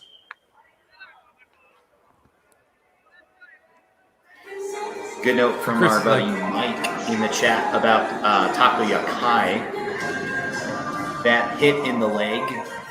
He is a warrior, and it's pretty common in catchers to be a warrior. Obviously, he's still, kneeling down there. But for what it's worth, for the entirety of the 2010s, so 2011 through 2020, there were no notable injuries or major time missed. The only possible exception to that, he was removed from the active roster October 13th in 2020, but he came back within a couple of weeks. What a fighter, even though he's a Hawk. Never mind. I'm Chopped on the abandoning this ground. joke. That could be 2. Macchiata goes for the tag, thrown to first in time. Why did he have to tag? It's a force play. No, there were runners at. I guess it was a force play, but It was a force play, but he it had just to would throw have it to actually second to delayed do the that. play. That's No, right. no, I think that was the right play strategically. Well, you're correct, because if he had to throw it to second base, he would have run out of time. But technically, he could have thrown it to second base, and that would have made the out because it was a force play. But that will based on close the position- book on Haru Matsumoto. 4 earned runs over 3 1/3 innings. Franmil Reyes' long bomb, his 14th of the season, runs the lead to 4-0 for the Fighters through 4 innings. It'll be Yanagimachi, Kai, and Shuto coming up. Mike will have the call. I'm going to take a short break. See y'all back in an inning's time.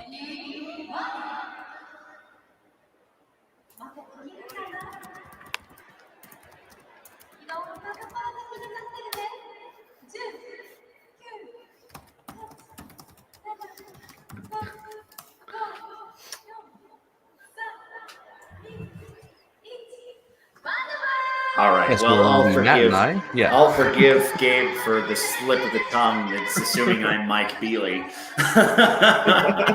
Too many M's in the party. As we're showing now a M&Ms replay, are I good. believe this was Yeah, back this in is the going to first be inning this is here. going to be the mid-game recap here. And we So some more obviously NPB get the action, celebrities. not NPB, but NJPW action for you guys with Hiroshi Tanahashi and Toki Makabe. If you're into that kind of thing, I don't. Yeah, I was gonna say follow Japanese wrestling names myself. I can remember as opposed to baseball players I'm watching.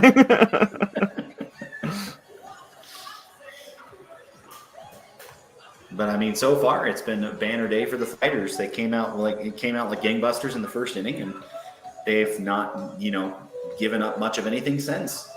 The Franimal getting in on the party, hitting another home run is always a good thing. You always want your foreign players to succeed.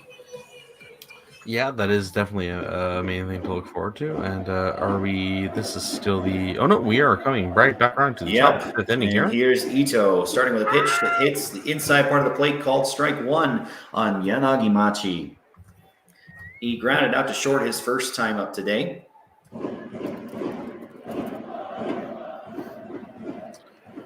Come around here for the 0-1 pitch and is swinging and miss on a breaking ball for 0-2 here for Yanagi Machi.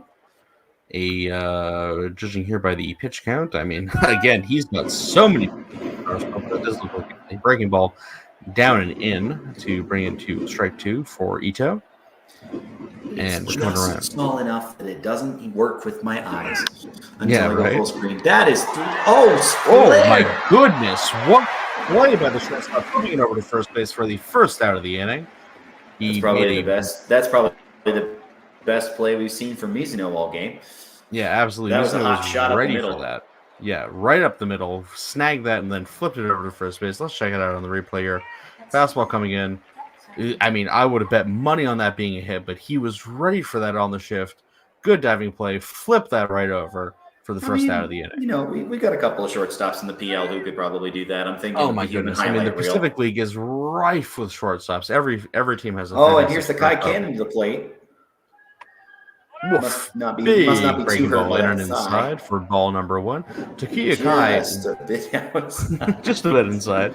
One of the best catchers in the Pacific League. Won a Gold Glove last season, or the season before, I should say. But is having actually one of his better batting seasons, as we have a fastball kind of right down the middle, I might say, for strike number one. 1-1 now.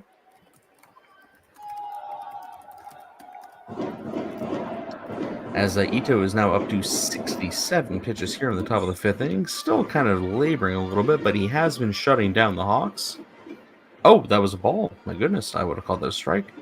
Yeah. Over here for a foul ball. That will be strike number one as it flies to the backstop. Yeah, that netting is leaning a ways back, but that got very, very high anyway. 2-1 pitch now here on the way. He's into a pretty deep squat. I mean, his batting stance doesn't seem to be all that affected, so I guess it was just a little bit of a stinger, and he's probably massaged it out. Showing his 259 batting average on the season there on the edge of the Jumbotron. But man, when he hits home runs, though, they are laser beams out to the outfield as we are now getting ready for the 3-1 pitch here. So, fun fact about Takiya Kai. The person who invited me to the NPB game that I witnessed in person for the very first time, that's her favorite player. Interesting. So why is he your favorite player? I always wondered why, and I never got a straight answer because, as soon as I'd ask the question, something else came up because, this was the game. Something happened. But, it's interesting. Obviously, he's played a role in Samurai Japan and their success, and obviously with the Hawks dynasty. I mean, if people around the country don't know who Takuya Kai is, they do not care for baseball at all. Fair enough. As we are now here in the top of the as a got a little curveball in there for strike number one. Top of the fifth now with one out here. Strike number one on Ukiyo Shuto. Again, sort of the second leadoff man, batting ninth for the Hawks today, as he is getting ready to hopefully put the ball in the play and steal some bases. Well, he's got a slow runner in front of him. Flicks that off of the shortstop, and it lands, and it gets up to the outfield. Oh, it passes the outfield. Takayuki Kai is going to come around second, coming around to third. But he's probably going to stop at third. He's coming around all the way to third. Oh, my goodness. Because Shuto's going for third. And he still scores! All the way home. What a play. Very active base running. Very good base running from the Hawks there to bring the score to 4-1 here as Shuto gets a triple past the outfielder out in left field. I think that send was just like a fait accompli. I mean, when you see the ball get all the way to the fence, right? You know if he has a clear lane, he's got it all the way to third, and he took it there. But yeah, I mean, you almost do wonder to an extent if Takayuki Kai wasn't on the base paths, does Shuto just go for it? Just absolute maximum send it go for him. I don't know about that. That actually was a decent throw from left. The send itself was pretty risky given how Kai was moving. It was, but the cutoff throw wasn't that strong. But now here we are now with one out at the top of the fifth with one away and a man on third. On the board, and they've got a runner 90 feet away from number 2. This is a great spot. And the first pitch, breaking ball up and inside for ball number 1.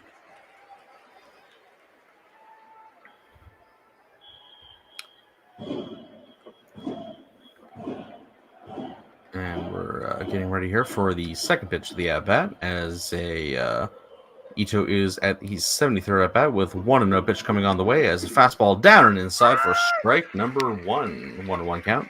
Yeah, you would not miss that guy's strike call in just about any country.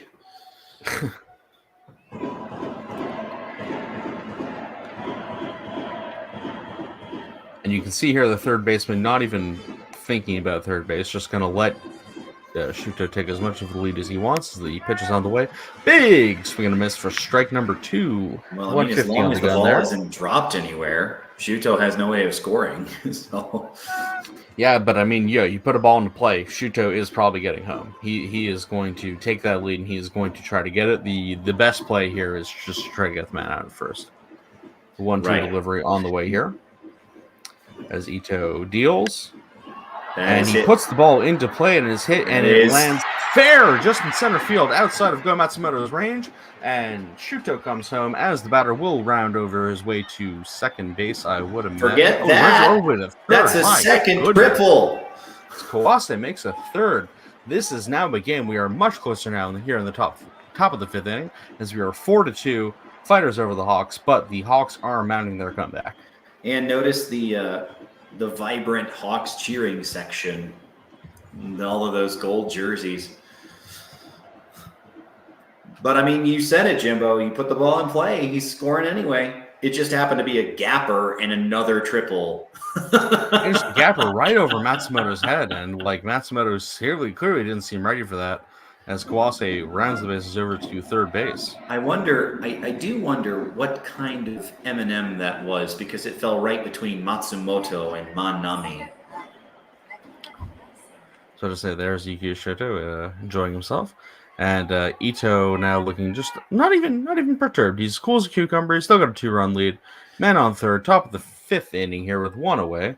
I mean, dude's one of the best pitchers for the Fighters. Looks like he comes up to the plate. Looking to pick up his first hit of the day as the first pitch comes up here. The wind is blowing even harder than before as the fastball up and inside as he fouls it off. Easy pop out to third base, and that will be collected for the second out of the inning. But they still have a runner within 90 feet, and this is the best scoring chance they've had all day against Hiromi Ito. I mean, Ito has been dealing, and here is that. When you coach, when you talk to a young team, you always talk about, okay, we can't let them have a big inning, right?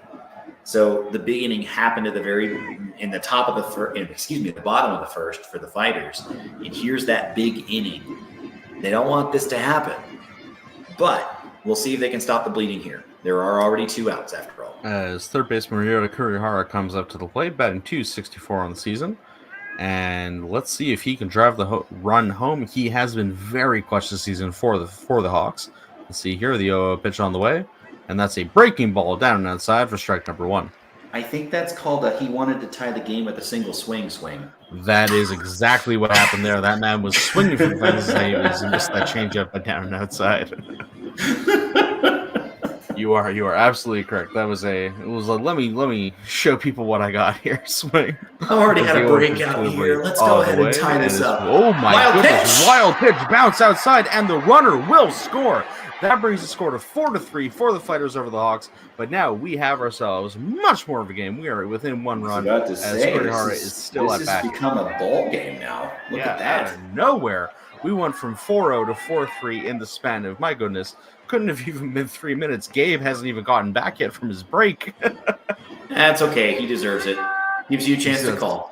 Splitter down in the dirt. Yeah, oh my goodness. I can't blame the pitcher enough for playing that. That was a brutal pitch for the pitch. For the catcher. The pitcher did himself no favors with where he placed that ball. He Doesn't did a get lot one. of favors with where he placed that one, and Kurihara was more than ready for I it. was going to say, Except big a little too curveball early. down and inside. That brings the count to 1-2.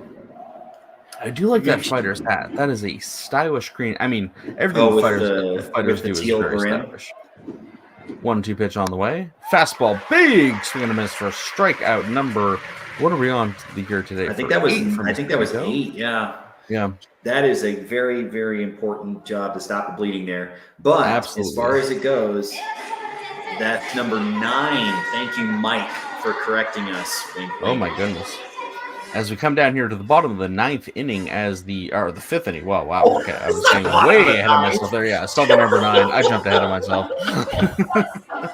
Context is for weaklings. Bottom of the 9th inning coming up here as the Fighters are still up on the Hawks, 4-3. We wish it Saw was the number bottom 9. of I was the like, ninth, oh, Ricky, because let's then go. we'd Let's be able to, because then we'd be almost done. But like, if it was the bottom of the 9th, the Fighters would have just won the game because they're still. Yeah, but, all right, cool. They did it. Let's go. Sure, let's give the home team an extra at bat just because. Just for fun. Let's just, Just for let funsies. guys pad their stats a little bit, Why not? Tell me something wrong with that. Mike chatting with us about the relative speed of the runners in that situation. They had to send Kai because you do not want to tell Shuto, okay, stop at second. But Kai is one of the bottom of the base running list with such hulking sluggers as Neftali Soto, Gregory Polanco, Hotaka Yamakawa, and I don't know Hideki this. Asamura. I will look it up now in just a second, but I would just venture a guess Takuya Kai has like 2 stolen bases in his career, if even. And those must have been off wild pitches. Does that even count? You know what I mean? No, well, no, because that's defensive indifference. That doesn't count as a stolen base. Oh, there you go. So I would almost say no. Well, like advancing on a passed ball doesn't count as a stolen base the same way as actively taking it without being thrown out. And now Oyama's coming back to the mound for the second inning that he's appeared. I don't think it's going to be a full inning of work yet. Oh, hey, thanks, Mike, for the timely Mike information. has Kai has 27 stolen bases. 27? Yeah, I mean that's way more than I thought was All 0. right, all right. Well, I mean, he's been in the league a long time. Career stolen bases, yes. Hey, that's still way more than 0. I got to give it to him. And Jesse Mizutani takes a strike towards the outside part of the plate.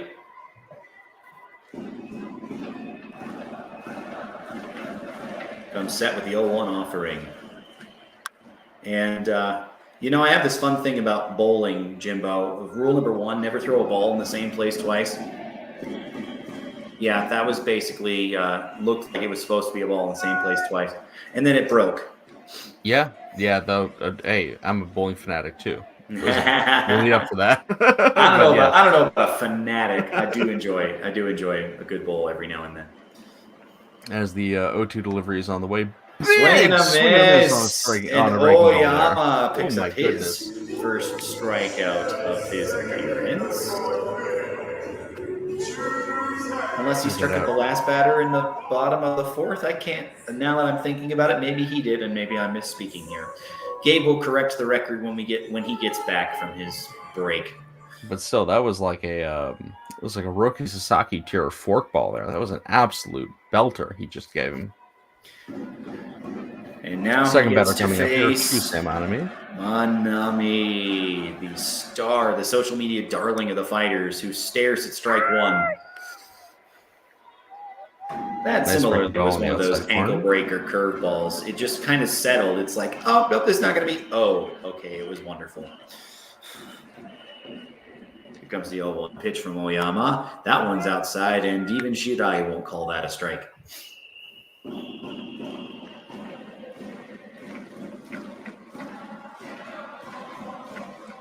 I wonder sometimes if he's like looking at the dugout for a sign that splits last second, but that doesn't work if the fighters aren't on that side of the field. Yeah, exactly. No, I think it's just like a focus thing. And he fouls it off towards the right side. And if one happy fan is going to walk away with that souvenir from rising star Chusei Manami. And this is one thing I'll say about Chusei Manami's swing, as very tactically sound as it is, I do think it does open him up to a bit of exposure on the outside parts of the plate. He's got a very inside swing. If you get anywhere near inside to him, he's going to crank that outside. Oh my, wow. Okay, can't believe that wasn't a strikeout already. Well, it was a gorgeous pitch. But yeah, according to our case, it comes in a little bit low, and now the count is 2-2 on Manami. One out here in the bottom of the fifth, and the fighters looking to extend the lead. Manami grounds it towards third base. Kurihara can't handle it, but it's a foul ball, so he's going to get another shot.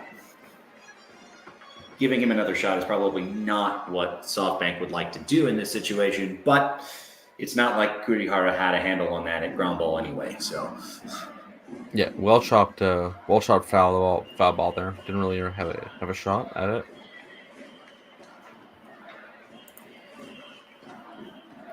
2-2 delivery on the way here. I'm telling you, I don't know if it's because he's bigger. I'm telling you, that bat looks a lot smaller than all the other bats everyone else is using. I don't know about. I mean, it looks thinner through the barrel. Ooh. Does apparently ball free. Awfully good looking slider. Well, I mean, as far as the location goes, Kai moved way too far to get that pitch, and you could tell he wanted it, but he moved too far to get that pitch. Full count. And that is inside, up and in, ball 4, and Manami takes his walk. According to Mike, thanks for checking in on it for us. Manami's heat zone map. Yeah, if you go bottom outside on Manami, he doesn't hit it very well. 170 against balls in that part of the plate.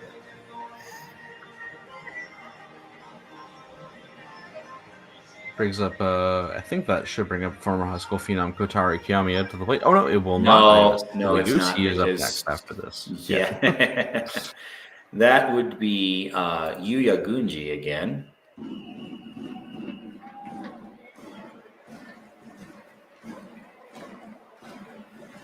With a runner on first and only one out, this is a reasonably good scoring opportunity, especially if we can see an extra base hit here. But so far, Oyama's been doing a fairly good job. Yeah, as long as he can keep it low here, it could lead to a double play very easily. As the catcher does set up not low. That was not low nor outside. In fact, it wasn't even in the strike zone. It was very high, ball 1. 266 average on the season thus far is Gunji. Number 3 hitter in the order. That's a big run-producing spot, and I believe he is one of the RBI leaders of the fighters. Without looking, I can't validate that stat.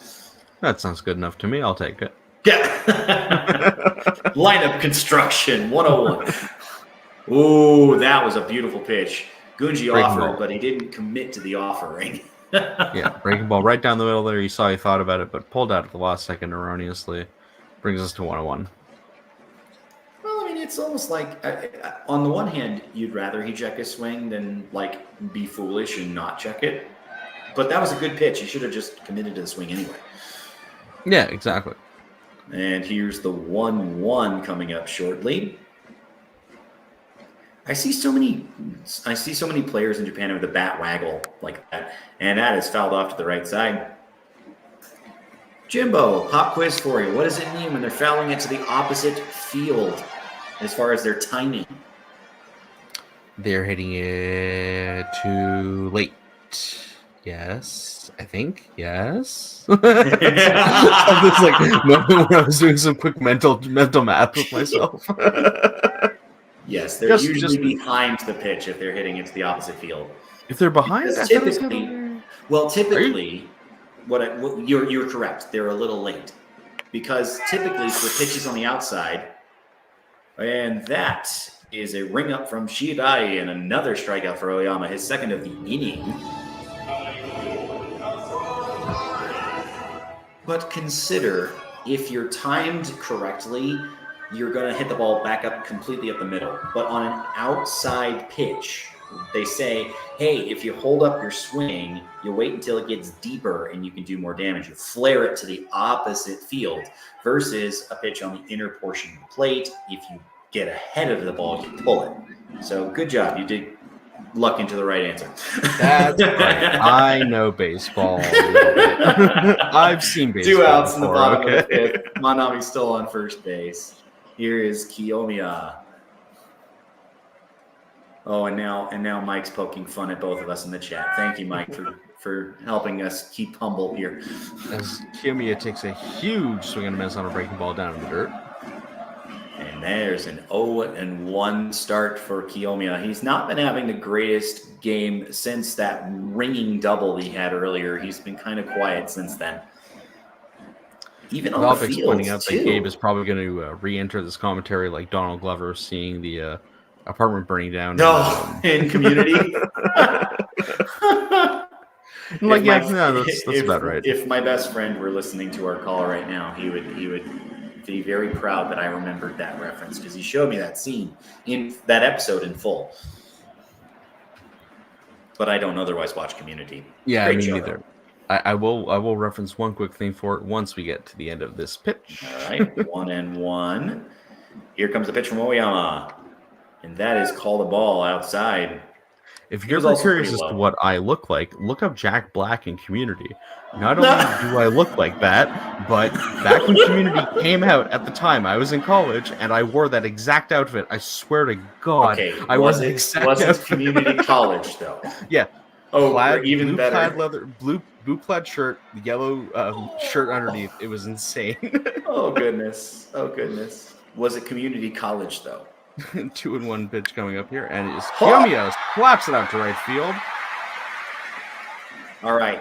The PLTV English jinx is strongly in effect because here I said, hey, he's having a quiet game, and all of a sudden he wraps a single into right. And that brings up the Franimal, who, of course, last time homered all the way to the back screen of the batter's eye for his 14th of the season. That one was a solo shot. He's got the chance to do much more damage now. Are we getting a pitching change, or is this just a confab from the pitching coach? I can't quite. Oh, this looks like the pitching coach. Okay, probably a confab.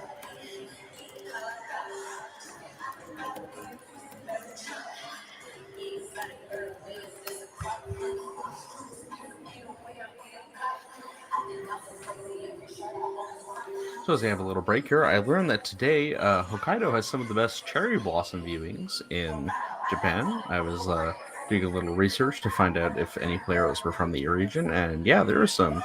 I was looking into cities around the area, and there are some gorgeous cherry blossom sightings. I mean, Hokkaido definitely looks like somewhere I want to visit, even though, again, I would love to go to Fukuoka. Totally opposite ends of the map. Would just the hardest thing I could ever do, right? Like, I couldn't just want to go to Tokyo. I want to go to Hokkaido and Fukuoka. Hey, I mean, if nothing else, both cities are great places to. Well, okay, Hokkaido is not just one city, but both places are good to go. Saying that, being from Colorado, I'll tell the story later when we get to the inning break. Oyama comes sets. 2 runners on, but there are 2 outs. Kai's setting up really high. I mean, the strike zone's got to be huge on a batter like the Franimal, who is a large man. Still, that being said, it was still ball 1, even though it was a pretty high. Kind of overshot the target, to be fair. I mean, who wants to? It's going to be interesting to see if he tries peppering around the strike zone rather than attacking the Franimal head on, because again, this is a big spot. The fighters could make this game. They could claim their lead back with one big swing of the bat. That is low, ball 2, and I believe we're getting. It would be extending the lead.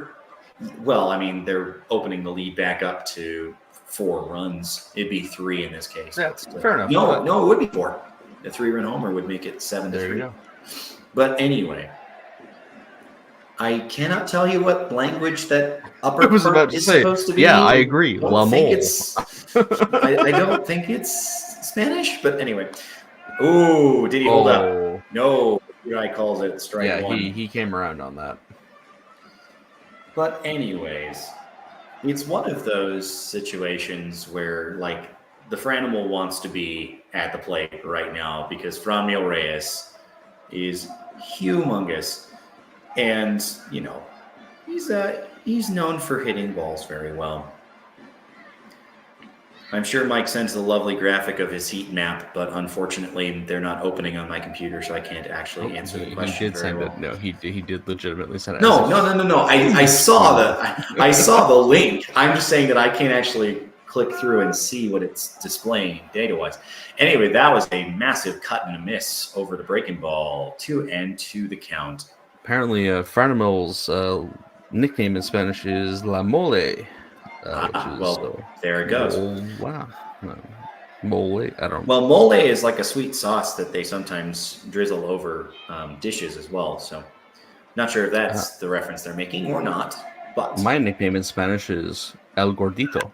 Nah, I get that one. Into right field and on the run, flagged down by Masaki to end the threat and end the bottom of the 5th.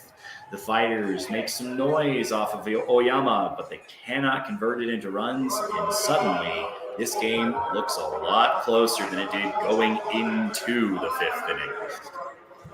And we have Marquise right here asking, will Monami come to the MLB in 2025 or 2026? I'm not sure service time-wise, but he is one of the players that is sort of more MLB bound and being scouted because of that. Again, just defensively, he is a great glove with a deadly arm. Oh gosh, they've already had so many hitting highlights. wise, he needs to improve, to be totally frank, but his power is there. So many highlights. 5'2" player, he's impending arrival is something that everybody's excited about. As far as when he might get posted, it's worth remembering that Fukuoka has never posted anybody. He doesn't play for Fukuoka, so that's right. He's on the Fighters, the other team, and they have posted people. Wow! I was looking in their dugout. I got distracted. Seeing all of the ice on Matsumoto's left arm. Oh, but we do have a little breakup here for the YMCA, every white person's favorite dance. Let's break that out here. You cannot see me on my webcam, but trust me. Yeah, we are all dancing. Doing it. No, we are. I do not even have a webcam on this new PC anymore. And of course, that game's re-entry. Yeah, James like, YMCA, I'm back. I'm in.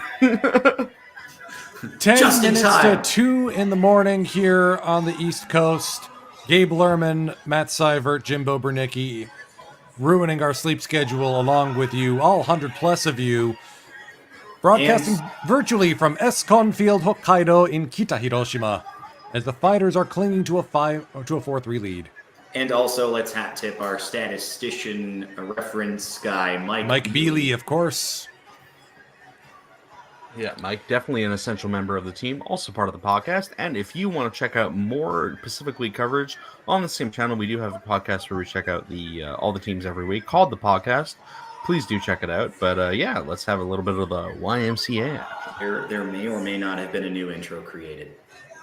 Maybe by a very talented musical person that may or may not be on this on a commentary here. Anyways, mid-game highlight reel. Breaking down where things started. Hiromi Ito got the start for the Fighters. Mr. White Smoke getting things started early by striking out Kurihara to end the top of the first. His opposition, second-time NPB starter Haru Matsumoto. Kiyomiya laces a double on the first pitch he sees into the right field corner. That'll score the game's first run. Manami standing up. He's hyped. Kiyomiya is hyped. The immediate next batter, Daigo Kamikawabata, rolls this one through the right side. Gunji scores. Kiyomiya scores as the ball gets away from Takuya Kai. Kamikawabata with 2 RBIs after picking up 3 yesterday. No scoring until the until the bottom of the fourth, when Franmil Reyes says, "Boom, baby." 400 plus feet to dead center off the batter's eye. 14th home run of the season, extending his hitting streak to 15 games. He continues his red-hot August. This is the first time I'm seeing this. What happened in the top of the fifth? Takuya Kai standing at first. Ukyo Shuto lines this one past Mizuno and into left field. Shun Mizutani swipes at it, can't get it. That'll go as a triple. Go Matsumoto gets the ball in. Takuya Kai on those busted legs. Sliding in safe. Ukyo Shuto with an RBI triple. Hikaru Kawase, next pitch outside of Go Matsumoto's reach. That's going to roll all the way to the wall. Shuto scores easily. Kawase standing at third. That'll bring up Ryoya Kurihara. A wild pitch uncorked by Ito. Skitters away to the backstop. Fushimi can't grab it. That's what gets us to 4-3.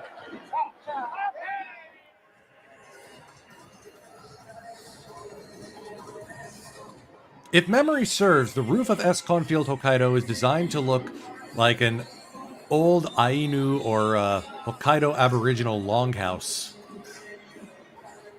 Hiromi Ito's day is done. He pitches 5 innings along the 3 earned runs, striking out 9. He will be in line for the win should the score hold. Nabatame coming out of the Fighters bullpen for the 6th inning. Tsubasa Nabatame is a right-handed pitcher. We're going to get some more information on him. And it's interesting you mentioned the longhouse aspect, because I've kind of always wondered, why does Escon Field look as great as it does? But it is cool to know there's sort of like a cultural reference to the Hokkaido area within it. 34 games so far for Nabatame this season, 5 for 6 in holds, 34 innings pitched, as we get a look at the lid closing here at Escon Field Hokkaido. This is interesting, or at least partially moving. This. I honestly, I thought it was just the sun moving, causing the shadow to extend. But is it actually closing? It's hard to tell.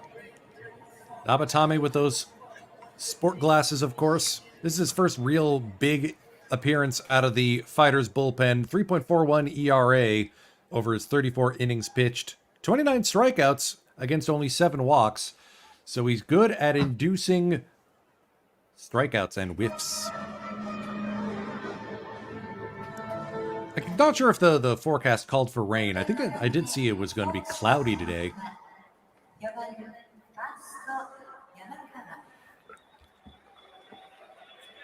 Defensive substitution for the Hokkaido Nippon Ham Fighters as well. Shun Mizutani lifted from the game.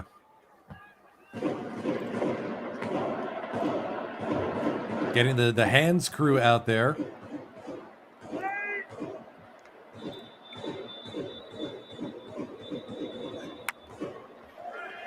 Oh, I think that's Daiki Asama in left now. And you can tell by that swing, Hotaka Yamakawa wanted all of that. He was trying to send that off the island of Hokkaido. Yamakawa sends this one foul. Count is 0-2 quickly. Nabatame working quickly. I mean, hey, it's all the way on the opposite side of the established territory of the country, right? If he's from Okinawa, playing in Hokkaido. If there's anyone who could hit a home run from Hokkaido to Okinawa, it would be Yamakawa. Our weatherman Mike Bealey letting us know there is rain on its way for around 5 p.m. near the stadium. Thus, the lid is moving shut. Well, at least we got 2 hours worth of beautiful baseball before they got to slam the lid shut. To actually do that while the game is going on, like you'd think there'd be enough to be like, yeah, we probably don't want to do this while things are happening. They may try to do it in between batters or between innings. I know at in Toronto, the Rogers Center lid will close mid-game as the proceedings are going on, but then again, the lighting won't be too much of an issue. They'll turn on the lights inside. Kamikawabata with a nice, nifty little toss on to first. The Rogers Center Mike will also saying 85% humidity in the area and rising. I love living in Colorado for how dry that is. Goodness gracious. I've been in Japan in August. There's a Lived reason in why the vending Japan. machines are every 200 meters. You need the hydration. I think it's more for the electricity for the nation, but otherwise, yes, the hydration is helpful. We have Tim Pachiga here saying he lives in Toronto. I'm sorry to hear that. I hope you get better soon. That's something they can change that easily? For context, Jimbo's broadcasting from Montreal. The better place. Definitely the more cosmopolitan city, yeah. Well, gee, it's like they actually have francophones largely in Montreal. It's more like Montreal actually enjoys being a cosmopolitan metropolis. Toronto begrudgingly accepts it. Toronto's kind of like, oh, well, we're Canada's New York City, so why do we have to change? Ooh. Oh, inside my goodness. For ball 3. How was that? Yeah, I'm with the pitcher there. I mean, what was that? Nabatame's not entirely sure. I'm gonna be real. Fushimi is trying to wonder what's going on. Yeah, I mean, that was as down the middle as it looked to me. I mean, what was it that I said? Not even Shirai would call that a stripping? Ooh, or are they saying that Kondo's bat broke the plane? That was close. Well, I mean, the knob of the bat is not the barrel of the bat breaking the plane. And they didn't 3-1 on the way from Nabatame. Chopped up the middle, deadened by Nabatame. Kamikawabata's throw on a first will not be in time. It's an infield single for Kensuke Kondo, his first time aboard today. I could see that going either way, but I'm thinking the likely outcome is infield single, but I could also see them scoring it as an error. Mostly despite him for leaving the team, but I don't know. Quick out-of-town scoreboard update from the other Pacific League game going on. Anderson Espinosa's day is done. Kosei Yoshida into the game to handle the top of the 7th, and he gets through with a scoreless. It's still no score, Lotte and Oryx. 11 hits between the two clubs. Not a single man pushed across home plate. you know, it's interesting. I was watching the replay there of that play. Is that if the pitcher didn't play it and slowed the ball down, the second baseman might have actually been able to flip it to first for the out. Yeah, the deflections on that one were kind of notable. Long run for Kamikawabata. But In made shallow it. right in front of Chusei Manami, makes the grab. Making up for it there with Stealing it from Manami. Wow. I mean, if you got a beat on it, it's your call.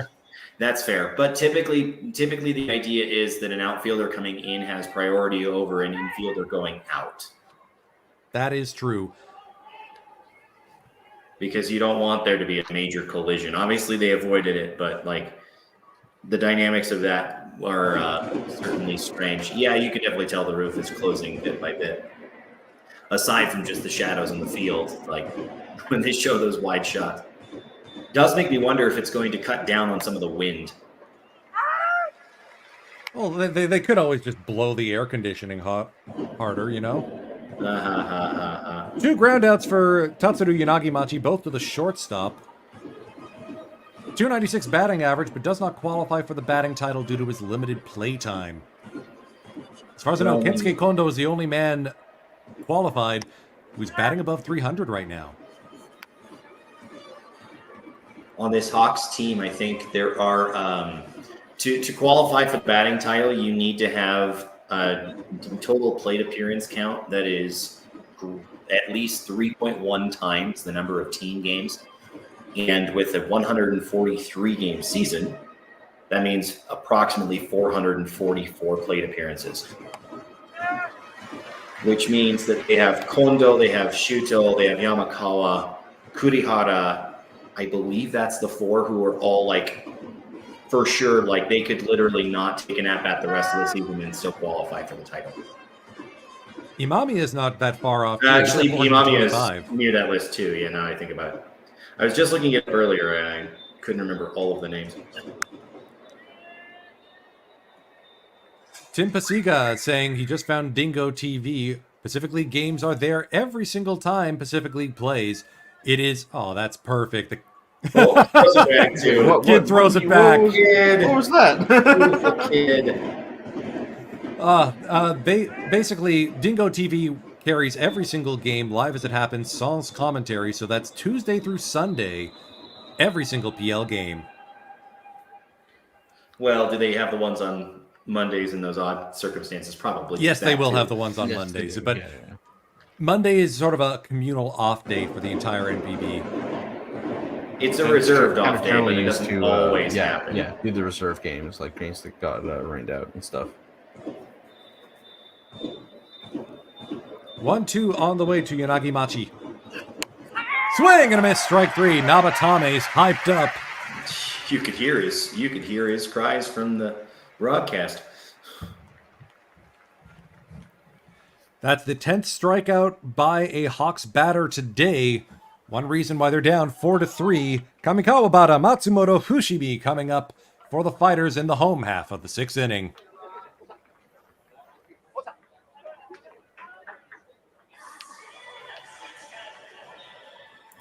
So I caught this on the events page for the game today. You know how some ballparks will do a special cheers, like a kampai with whatever drinks they're specializing in for that game? Today, it's Coke Day. So from the 5th inning onward, Coca-Cola beverages are 50% off at the ballpark. Also, there's a special giveaway on Twitter. You could win a signed jersey if you're watching the game and can, receive packages from Japan. In honor of that, I had Coke Zero with my dinner tonight.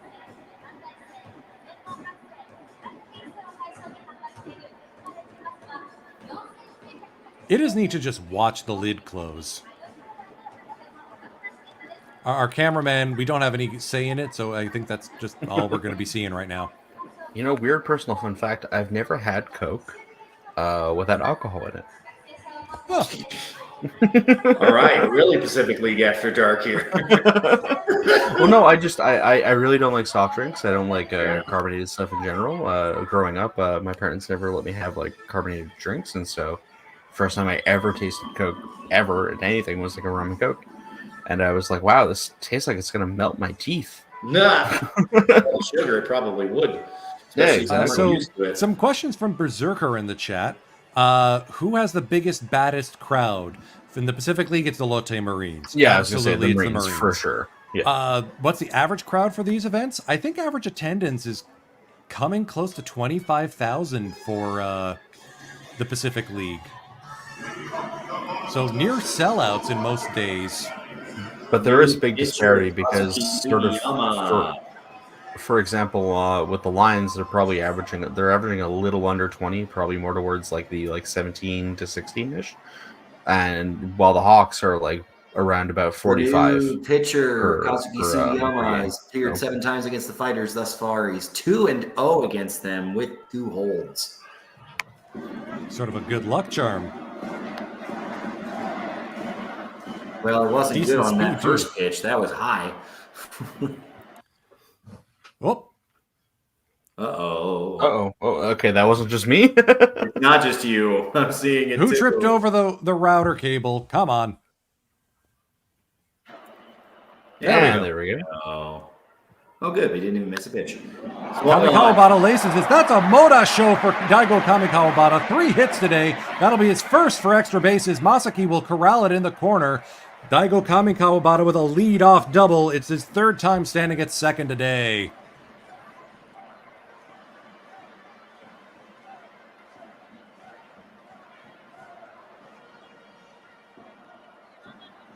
Loud Fighters fans on their feet, looking to get some insurance runs and rebuild that lead.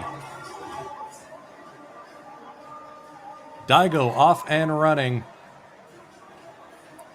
And in a lot of ways, that's basically the best opening at bat you could ask for. Just a properly pulled shot out to the outfield. No chance of making the playoff to second. Yeah. 3 hits today for Kamikawa. And he's going to get a big lead here to second. You can't help but wonder, are they going to pull some sort of sack bunt or hit and run tactics here just to move him over? As Go Matsumoto comes to the plate. Well, I think after Matsumoto comes catcher Fushimi, so if Matsumoto doesn't move him over. Oh, that's a there tasty-looking bunt. And And spiked it's- away! oh The run will score! Go Matsumoto will stand at second. Sugiyama bounces that into foul territory. The Fighters lead now 5-3. You know, it's so hard being a Hawks fan. We suffer so much. Suffer so much for having a team that's got like a 10-game lead. Oh, goodness. Oh. I love how I've kind of co-opted them just because I lived near Fukuoka, even though I didn't attend a single game of theirs. That's good enough as far as I'm concerned. During their dynasty, but like it's so weird. It's like rooting on the Yankees of NPB. Yeah, the right thing to do. It feels incredibly wrong considering how much I despise the Yankees. Here's the replay. That ball is just well out of the reach what a bad of Makinata. Bad. I've actually got a fun little anecdote about being Yankee. Hey, what was I saying about Fushimi and bunting? Hey, it worked last time. Well, the last time somebody else did the bunt. So, a fun little anecdote about. So, I'm a Hawks fan in NPB, but also a Yankees fan when it comes to the American stuff. And when I told my dad, I was like, "You're not a Nationals fan. You still bitter about them taking away?" No, I'm not bitter. No, I like the Nationals. It's just they're not my team. Like, because they're bitter about coming from Montreal. Okay, let's. Fair enough. Ooh. That is foul. Yep, that's up. Yep, that's fair. Wait, whoa. Sounds like the ball gets away again. Wait, what the leap just happened? I don't think there's enough. I'm not even sure there's enough the umpire crew knows. The crowd certainly sounded like that ball got away again. Well, I think they called it dead, which is the weird thing. They did. It was. Yeah, what is happening? Yeah. By the way, let's watch the replay. That was picked up in foul territory. Oh, it was called dead. Oh, okay. Okay, so that's the thing that's really confusing because the ball actually hit in fair territory. Yes, but it was picked up in foul territory before it crossed the base. True. I think the umpires are going to have a little confab about this. Yeah, I was going to say they better review to make sure they're on the right same page here. As it is, that was not a very good bunt attempt because he was lowering the barrel, and you notice how it immediately popped the ball up. Do not use the barrel of your bat to bunt. Use your legs. Oof, that's popped up. Good thing Good thing it wasn't a 1 and 2 count. It's never straight up and down. Ooh, I like Berserker. Who has the best looking uniform this season? Quick little interjection that's a tough here. One. For me, obviously, I love the Hawks, but I gotta say these fighters, the black on black with the electric blue, I really like these. These are really good uniforms. I mean, I can be a fan of whatever team I want, but that means I can make whatever sartorial choices I like. And there you go. Marines Black Summer Weekend. I was thinking is that the one that has the rainbow text, right? Yes. Yeah, those are pretty sleek. As Fushimi strikes out for the second time today, tries to bunt. That is a nunt. Join us in typing nunts in the chat.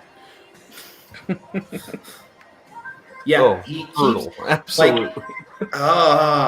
Watching him bunt is almost giving me an aneurysm here because geez, he keeps throwing the barrel of the bat at the ball as if that's going to make the ball go where he wants it to go. It will not.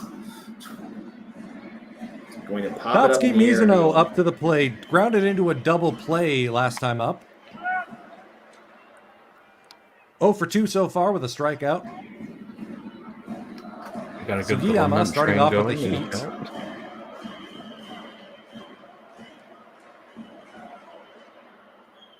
Thank you all in the chat for making my nonsense word a reality. I appreciate it. Nunt. Nice. As in a non-bunt. Yeah, no, I understood the portmanteau, but I can't see the chat because it's not loading for me. I'm very sad. Now, Berserker is asking, he has the best, we've clarified best uniform, but who has the best merch? That's a totally different category. Because honestly, low-key, hear me out, Cebu Lions. They got a lot of really good merch. They got I a lot of follow really one of the stylish artists for the Lions on Twitter. He does a lot of Okawari-kun, a lot of Takeya Nakamura caricatures, and turning all the Lions players into cats. I was going to ask, do you follow one of the Say Blue Lions artists? Because Yusei Kikuchi drew a lion recently. Right, yes, that's true. Yusei Kikuchi, Renaissance man. 1-2 the count. Sugiyama just given the straight gas to Tatsuki Mizuno. Mike making the Matsumoto standing at about second after the error. Marines. Making a comment about the Marines and merch because a lot of there's, in his words, an absurd amount of anime set in Chiba, which I mean it's very close to Tokyo proper, so that makes sense. But they do a lot of like crossovers and promotional stuff, so they have a lot of merchandise that features special designs, anime characters, and as we've already kind of alluded to, the Marines fans are just on another level. So that does track. Interestingly, I was perusing the kind of team websites recently. Is outside for ball number 2, and is he the Hawks. Besides fastballs in the set, Matt? The Hawks no, also straight fastballs. Sorry, go ahead. Yeah, the Hawks also have a crazy amount of anime crossovers because they win a lot of games, unlike the Marines. No, shade throwing here. Just because he's not on voice does not mean he will not clap back at you.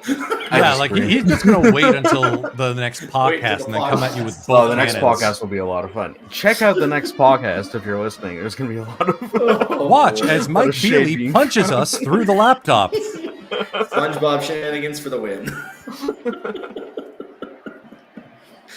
I'm seeing some updates on Twitter right now. It looks like the Buffaloes finally scored a run. A drop catch by Akito Takabe with 2 down to push a run across. Whoopsie. Is that like the first run they've scored in a week? That back. Or like well, it's 2-0 Buffaloes now. At least they've. Wow. Yeah, they've doubled their output over the last 5 games. I think all the claws are going to be out. Yeah, the next podcast is just going to be a lot of hissing. Mike's reminding me in the chat. I don't think you even knew the Hawks existed the last time they won the Japan Series. Mike, you were barely alive the last time the Marines won. All right, chill.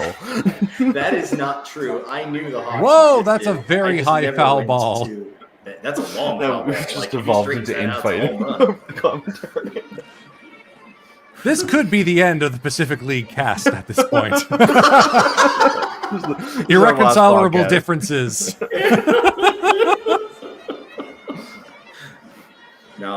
No, I did know that the Hawks were existent. I just didn't bother going all the way to Fukuoka. No, that was a shot at me, 100%.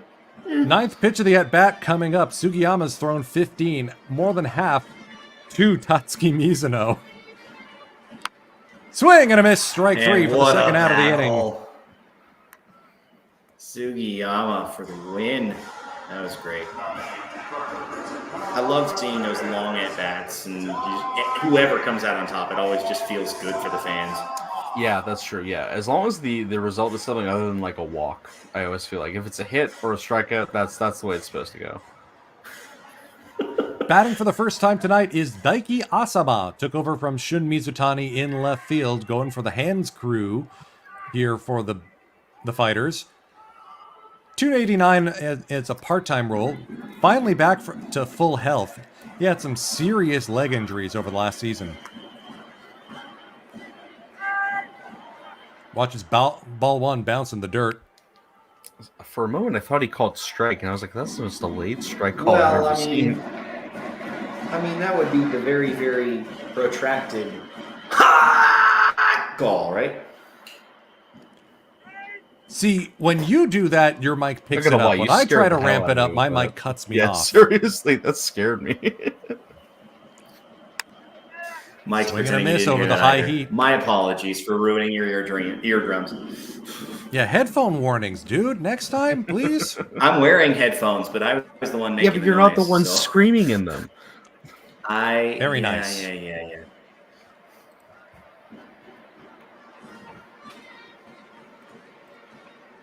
A lot of fans here for Daiki Asama here in Escon Field, Hokkaido. At least this one foul, strike 2.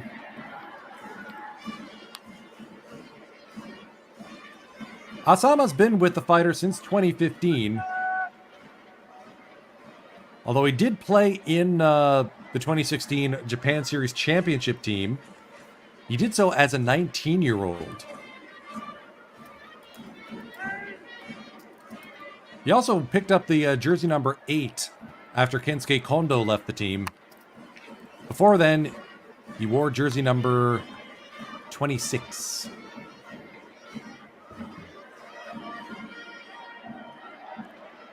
His favorite baseball player growing up as a high schooler?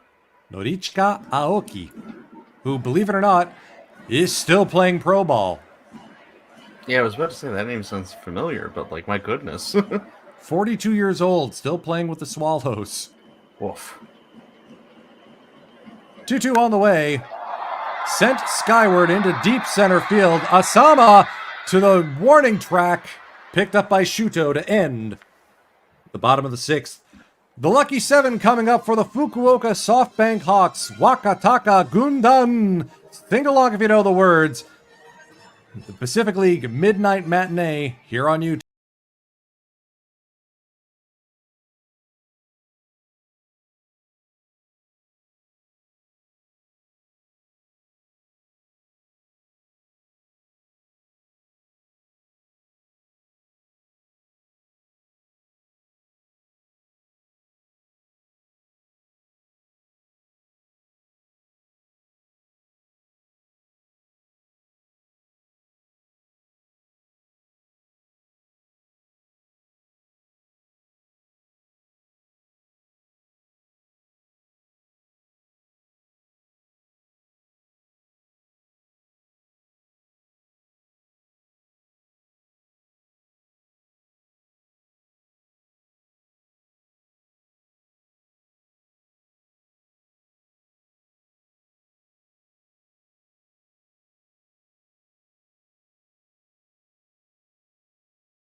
I loved the signs that a couple of those fans had rubbing the magic number right in the fighters' faces.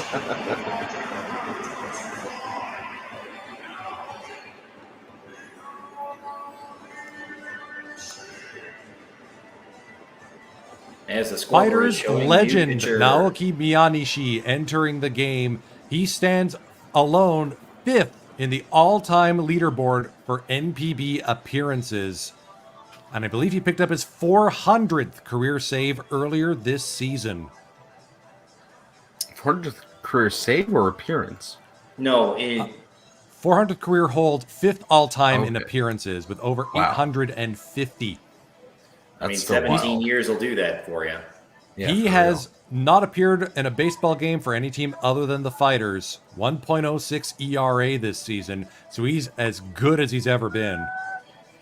Well, and you want to look at an example of aging gracefully, look here. If you want to see an example of aging not as gracefully, check out the Buffalo's bullpen where Yoshihisa Hirano's in basically cold storage.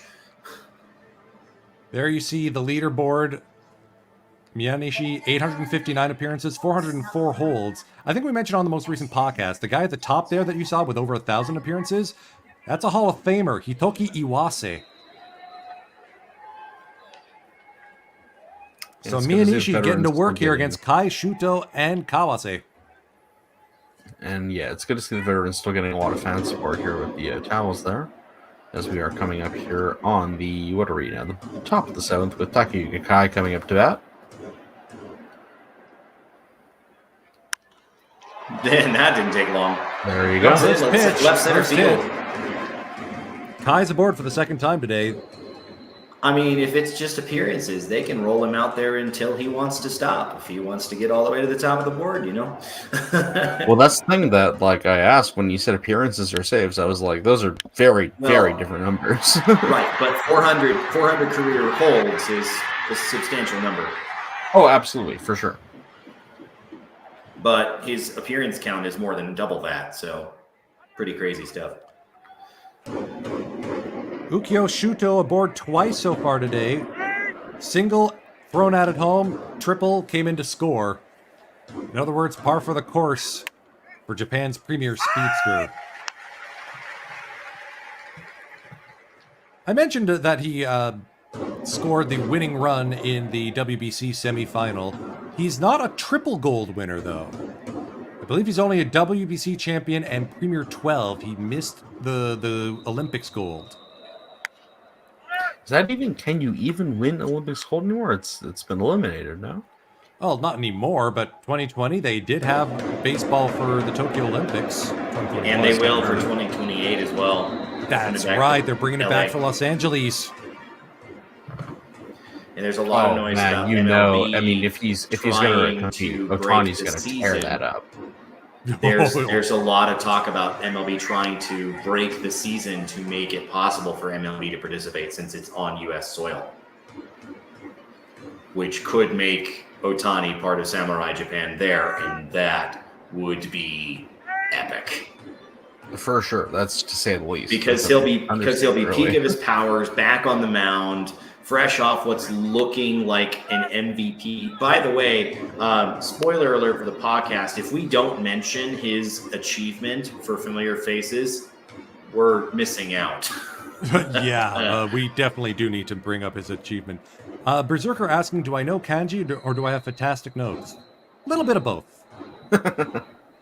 We do about an hour's worth of game prep before we start, so although we are completely unprofessional, we don't always come off with just pulling stuff out of our behinds. We're unprofessional in the sense that we're not paid, not in terms of we don't try. I mean, we try.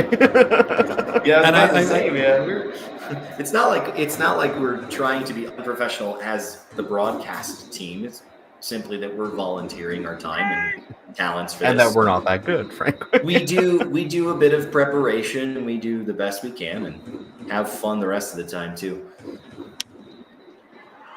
Just out of the reach of Gunji and into left field. Asama's on it. The Hawks have the first two men aboard. Tying run at first. Go-ahead run coming to the plate in Hikaru Kawase. Already aboard twice today. Oh boy.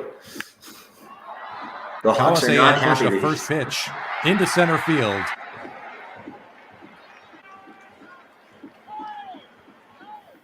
There's actually an interesting video explaining why Japanese players use English letters on the backs of jerseys instead of kanji. And, well, yeah, because there's 2,000 kanji and only 26 English letters. It's a lot easier to transliterate. Plus, romanization of Japanese names can be a little fraught with issues for reasons that I'm not going to spend a baseball broadcast getting into, but... Compared to KBO, which, since everyone uses Hangul and that's phonetic anyway, right? It's easier to put Hangul on the back of the jerseys. I did some reading that Korea adopted Hangul later. They previously also used kanji, and I'm just thinking, well, that's a really smart choice that they went to Hangul instead.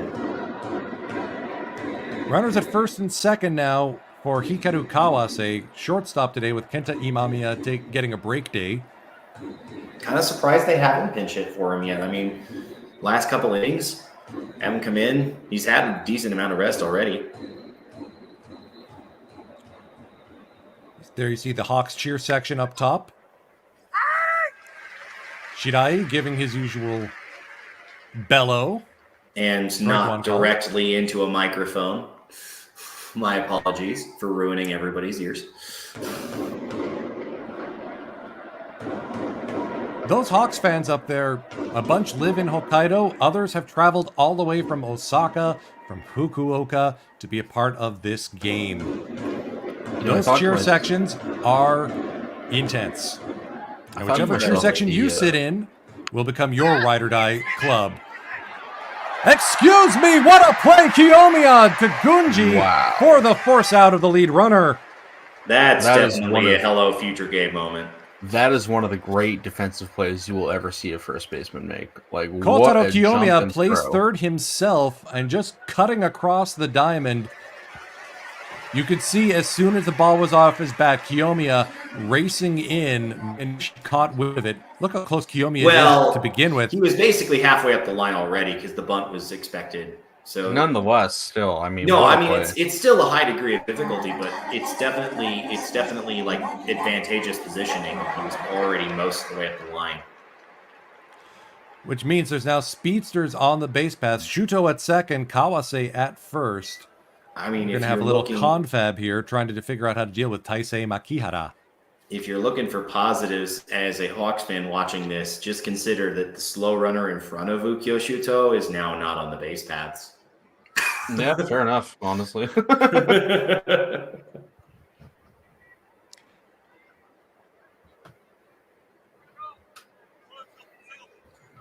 Makihara, just- of course, nicknamed King Joker for his extreme flexibility within the defense. He can play just about anywhere except catcher or pitcher. Oh, you mean he couldn't try and be a battery unto himself? I mean, it's hard unless you're Sonic the Throw and Hedgehog then to catch a ball that you've thrown to yourself. Yeah, fair. But Look, if you know, if that Yadier sounds like Molina can do it, that sounds like a skill issue. No, I don't think Yadier ever did it like throwing a ball to himself. There's our I know pinch hitter, Taisei Makihara, getting the rest of the night off. Kenta Imamiya coming in, probably for one of his patented sacrifice bunts.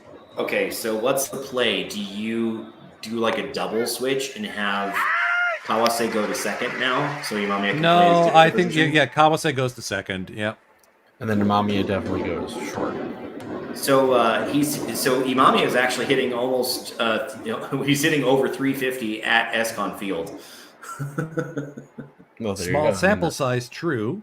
That is the spoon split.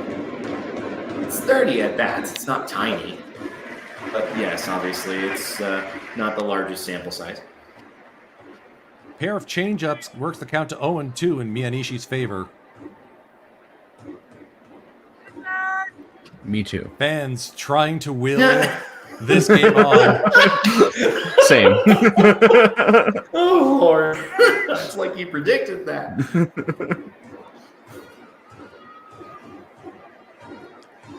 0-2 on the way. Resistance. Swing and a miss, strike three. Why was he swinging at that? That hurt my soul. I mean, not even as a Hawks fan. That's just like, why are you swinging at that pitch?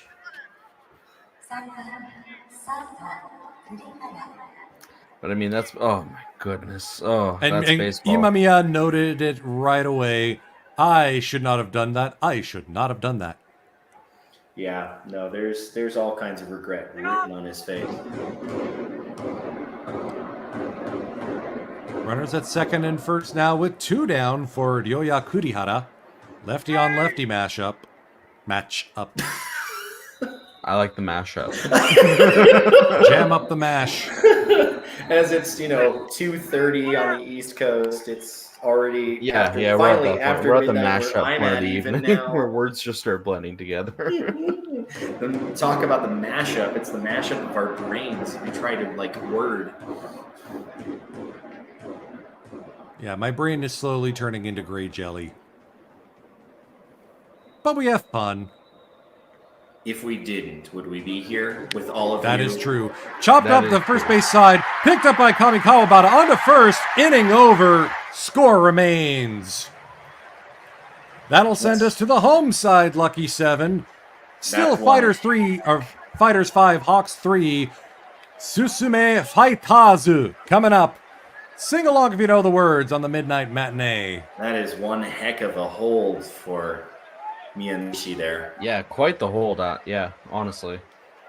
And we will take a quick little break to let the singing go.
Career hold number 405 for Naoki Miyanishi here on the broadcast.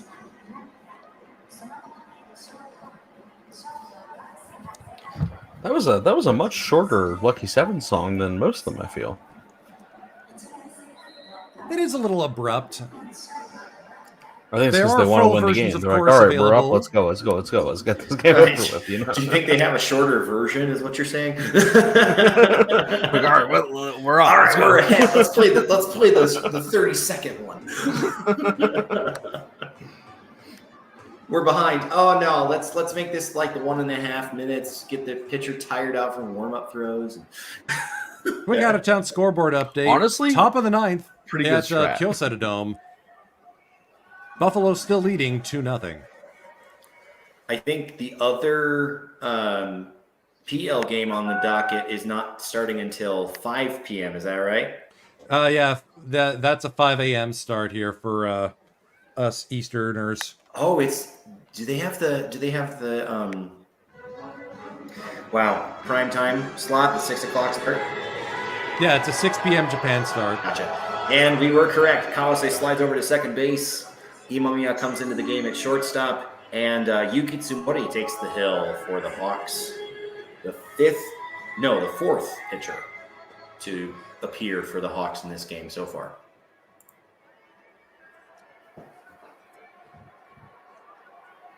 Chusei Manami, 1 for 2 with a run scored and a walk. Didn't waste time on that. That's down. That'll give him 3 times on base so far today. Leading off the bottom of the 7th with a leadoff single. He is so good at this game, I swear. He's pretty good at the whole baseball thing. 5-tool player. Now, don't ask him to pitch. Unless it was like from second base, because then that's the only way it'd be fair. You know, Or we from right are field. sort of reaching a zenith point in baseball where you can sort of expect / ask a player, are you a 6-tool player? Yeah, like, can you do all that other stuff and pitch? Andrew No? Oh, Stevenson. man. You're probably like a 2nd-round pick then. Foreigner sighting for the Fighters that's not from Mil Reyes. Pinch hitter Andrew Stevenson coming in for Yuya Gunji here.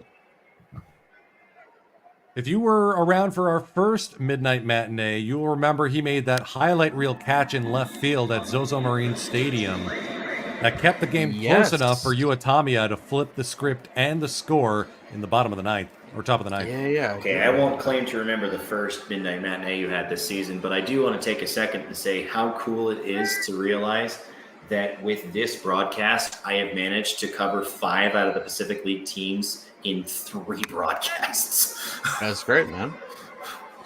So that's been fun. If I'm Stevenson, a correct, former Minnesota Twin farmhand, I think he was also with the Washington Nationals. that is You correct. saw there, he yeah. spent a lot of time down on the farm. Once the Triple M outfield became a thing, he sort of lost his spot. That was the rise of Mizutani that made that possible. He started the season as the starting left fielder, as I recall. You recall correctly. So now I'm wondering, okay, so what are they going to do to rejig the infield with Gunji sat? I guess we might see a Kazunari Ishii or a It's- Yuki Nomura. It's probably going to be a double switch situation, yeah. 1-2 on the way from Tsumori. Outside with a slider, ball 2. Tsumori has a gold medal from the Harlem Baseball Week in 2018 as a member of Samurai Japan. The 26-year-old A's, also right? has 2 All-Star nods and a World Series or a Japan Series ring from 2020. 54 holds so far in his career. Big cut by Stevenson. He's down on strikes.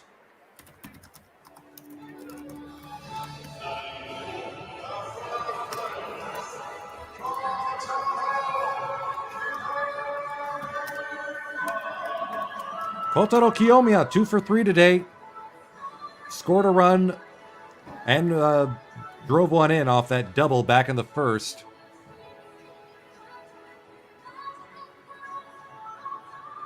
Stevenson, not sure if he's going to get his fielding kit or that was it.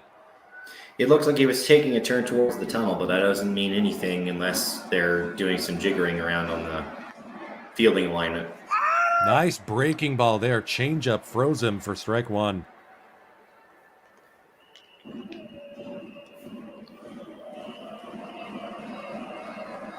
How young is Kiyomi? I get the sense he's still in his like mid-20s. They probably showed that they showed that in like the first at bat. I want to say it was like 25, 26. So he's still got a lengthy career ahead of him. Mike, if you're still there. Yeah, he's 25. He is 25. He's a 1999 kid. Oh, gosh. I won't say how old I was already by that point. Yeah, that's how I feel. Popped up into foul territory. Long run for Kurihara. Nobody. Yep. It was almost dangerous, but at least to me. I have a coworker who's much younger than me, and we were talking. And he was mentioning birth years, and he said his birth year, and I was like, "Okay, so wait, you were born after 9/11?" Like that just blows my mind. Yeah. Yeah. I work. My day job, I teach music lessons, and a lot of my students are elementary age, and so it's like, yeah. That's even crazy. Graduated high school after 9/11 by like a decade and a half. I remember when I was a janitor at a school, I saw like kids' art projects on the wall. It's like, my life. Oh, I was born in 2020. I was like, that's insane. No one's been born that year. That's nuts. You wouldn't have seen. Okay, never mind. I'll stop being so literal for the moment. Reyes going into right field. Looks like Masaki lost his hat, but made the play. And yes, you're right. Quiet inning for the Fighters. Through 7, they still lead 5-3. Yamakawa, Kondo, and Masaki coming up. And it looks like Big Boss Shinjo is trying to figure out his own defense here. Jimbo, if you were still a janitor at a school, yeah, you might have somebody who's 4, but like, it was something like, oh, I'm born in X year, and then I started school in like 2020 or whatever. And I was like, that's insane. Still, no, this is not okay. Time, stop. Mike stop doing it. I don't like it. Mike chiming in, the no tobacco sign in stores. You know, it used to say 1990 whatever, because you had to be old enough to buy it, and then it started saying 2000 whatever, and that was the first time he felt old. Big check. Do you remember at any point there being smoking allowed indoors? Because I do. I do, and I hated it.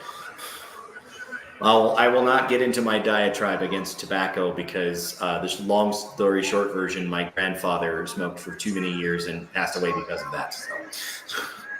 That do be how it usually goes, right? Yeah. So it's like I will not get into my rant about this. My friend's New father. pitcher into the game for the Fighters is Takahide Ikeda. Right-handed reliever, formerly of the Tohoku Rakuten Golden Eagles from 2017 to 2021. Joined up with the Fighters, courtesy of a trade. So far, he's known to hit the 156 on the radar gun, so mid-90s in freedom units.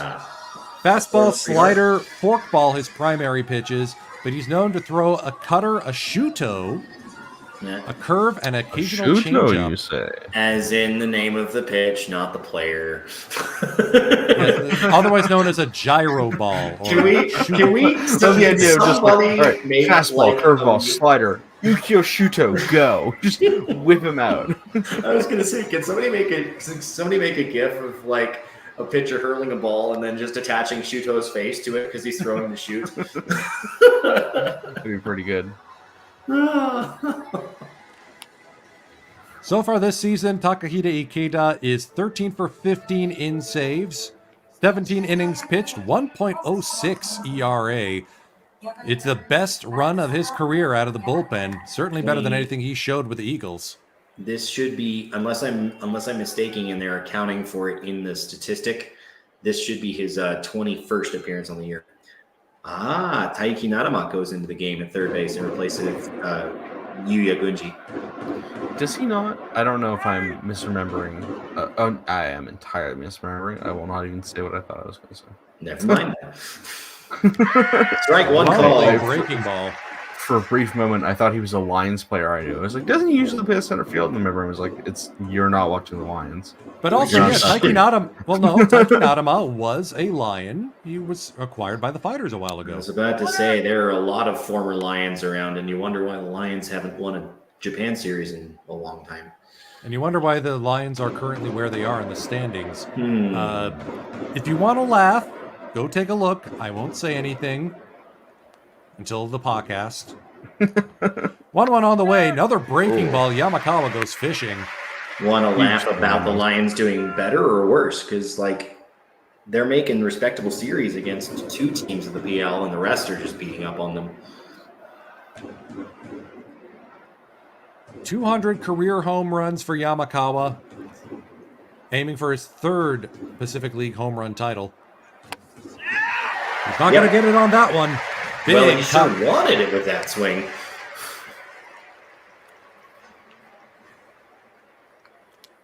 It's been an awfully quiet day for the Boppers. I mean, Kondo's only 1 for 3. Yamakawa's struck out 3 times now, I'm pretty sure. Yamakawa's 0 for 3 with a walk and 2 Ks. Oh, 2 Ks, okay. Still, it's been a really quiet day for the 2 mashing at the middle of the SoftBank lineup. Speaking of which, Kensuke Kondo is that man. just because he got a hit, we're restoring his status? Okay, all right. Well, because I mean, he is the league leader in batting average by like a solid 20 points. To be fair, We brought him up. We brought him up on bonus baseball, even though it didn't feature the Hawks at all. And I remember exactly. saying like he'd have to go 0 for like 40 something to have his average fall. What do below you mean it 300. didn't feature the Hawks at all? It was Hawks versus Marines. Oh, Carter Stewart Jr. played that game. that's right. No, I did feature the Hawks. I be silly sometimes. My brain stops working. Obviously, it is that time of night. We're all mushy brain. We're all punch drunk. no, never mind. Wow.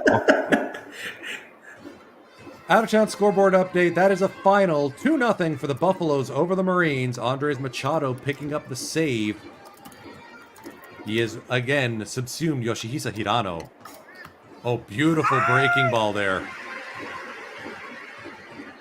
Vertical slider straight down. It is worth noting that the one team I did not catch in limited broadcast time is the Buffaloes.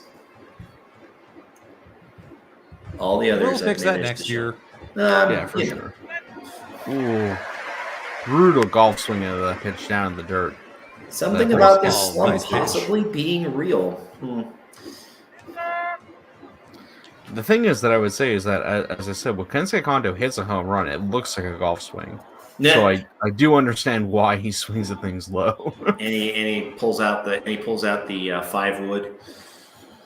Yeah, exactly. Straight up. Oh, You could hear someone that. was exerting What a on that one. scream. There are certain pitchers you can hear that. If you watch Sonny Gray pitch for the Cardinals, he definitely is a yeller. You have also get that a lot with tennis players too. Oh, yeah.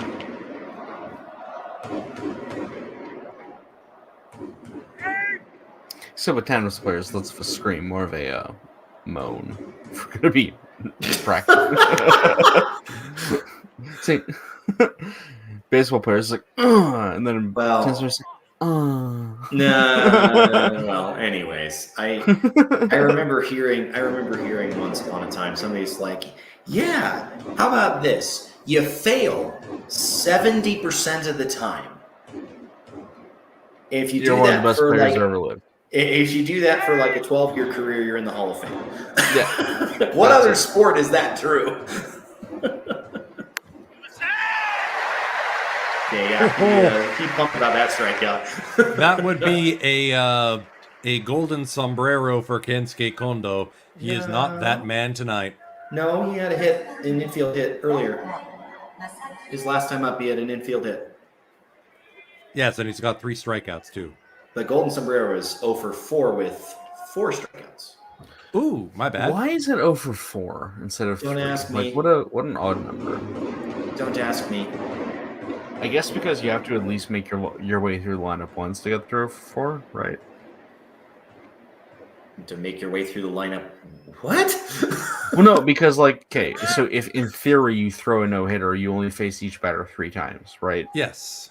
Yeah. Yes. So if you, in theory, struck somebody out 4 times, it means that you At least the other players have gotten on base. Yeah, yes. somebody else got a hit Yeah. on you, but this guy, you're like dominating, right? That's Yeah. Golden Sparrow. Yeah, I mean, in theory, that's just a.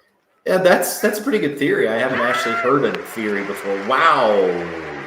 Oh, No, Slider that was definitely a inside strike. for ball 1. Yeah. Or in the strike zone, I should say. Well, compared to the last pitch, it was super far outside. So it's like, wait, really? I mentioned changing eye levels is huge as a pitcher. It was the same pitch both that's times. right. Come on now. But There we go. completely different parts of the zone.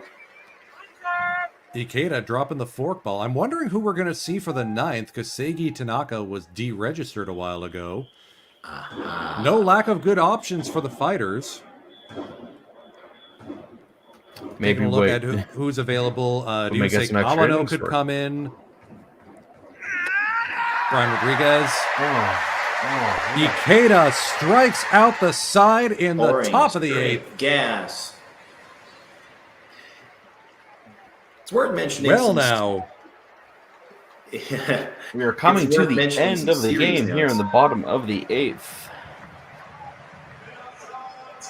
Yeah, the Kami season Kawabata, series so Matsumoto, far between Fushimi these two coming up. teams, man. It's been mostly dominated by the Hawks. The Hawks are 11-6-1 against the Fighters right now. But, if the result holds, the Fighters get one back. They already got one back previously. And keep that magic number at 21. What's the Hawks number against the Eagles? Because remember last time I checked, the Eagles were sort of the only team that weirdly gave the Hawks some trouble. Should be about like 9-12, I think. If I may be off about that. But... What do you mean? What do you mean magic number to like clinch the season series, or what are you talking? Oh no, I think Jimbo's looking for the head-to-head. The series between record. the Hawks and Eagles, yeah. Right. So the season series, as far as I was looking at a lot of this. Actually, fun fact about the Marines while we're in a break here. Fun fact about the Marines, out of 5 potential season series, 4 of them have already been clinched. The Fighters have won, I think it's 17 games now. 17, 6-1 for the Fighters, yeah. The Hawks have won more than half of the series against the Marines. 13 and 7-1. And then the Marines have the number of the Buffaloes with, I think it's 14-6-1 there. 14-6. And the Lions, where they're like 25-0 or something. 14-0, yeah. Hang on, Jimbo. They still have 11 games to play. This could change. I just want the them to Marines get still one. have 11 games against the Lions? Oh, Yes. They could move up still. It's 25 games against each. That's true, yeah. other The team, Marines right? could quickly They're make up an 14-0. 11-game lead.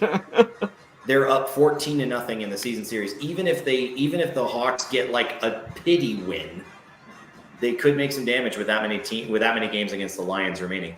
That said, I mentioned this before that like it's the one weird 0 that remains in the PL.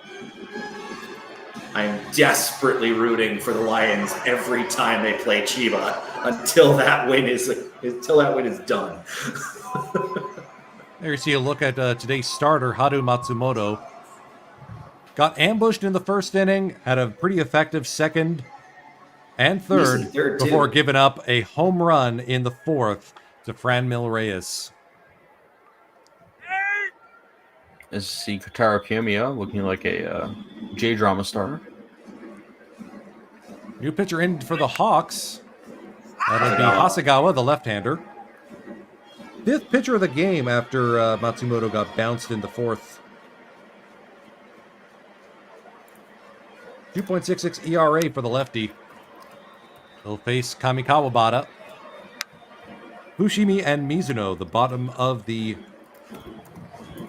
Sorry, Kami Kawabata, Matsumoto, Fushimi. 6, 7, 8 of the Fighters lineup. 0-2 quickly.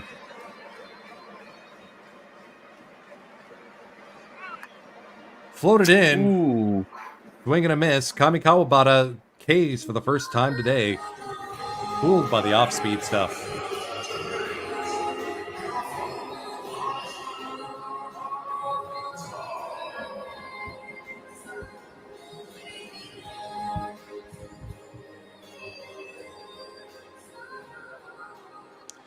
A little bit of interesting content here. Takahito Hasegawa, the starter or the pitcher on the mound, 25 years old, started his career with the Hokkaido Nippon Ham Fighters. But he was pulled away from the Fighters by the Hawks in the active player draft this past offseason. So technically it was a trade of Mizutani for Hasegawa. I still think the Fighters got the winning end of that. Well, I mean, interleague MVP and final All-Star, surprise All-Star, wasn't it? Something like that. But, you know, I was going to say about the active player draft, isn't that a thing where they can work out a deal rather than just a straight-up swap?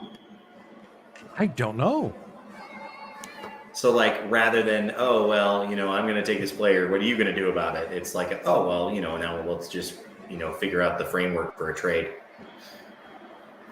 I don't know, but I do know that the Hawks. I've never heard anything like that, honestly. The Hawks have given up two really good players in consecutive seasons because Kotaro Otake went to the Tigers in the 2022 instance of the active player draft and then won the Japan series with them last year.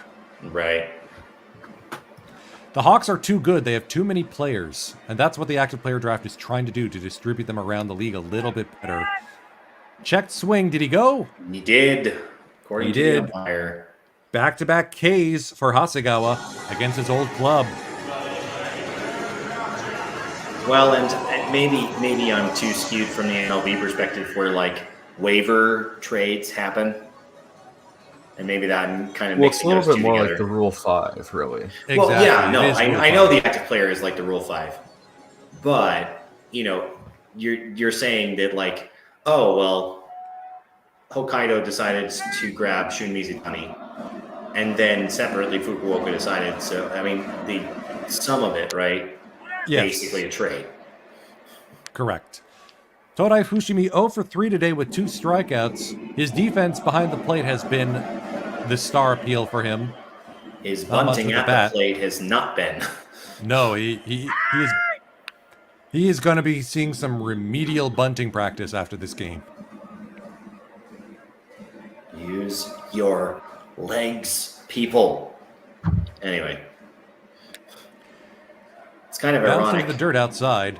Steady diet of sliders and forks from Hasegawa. My brother was the better baseball player. He played far longer and more at a higher level than I ever did, but he's now coaching a youth league team. So I wonder. That's into center. Shuto gives it a look. Easy play there. 1-2-3 inning for the Fighters. Good inning of work there by Takahito Hasegawa against his former club. Top of the 9th coming up. Yanagimachi Kai Shuto, as long as there's no substitutions. Midnight matinee coming to a close as we reach midnight on the West Coast. Yeah. Here on the Pacifically English YouTube channel. Poetic, really. Very poetic. Sorry.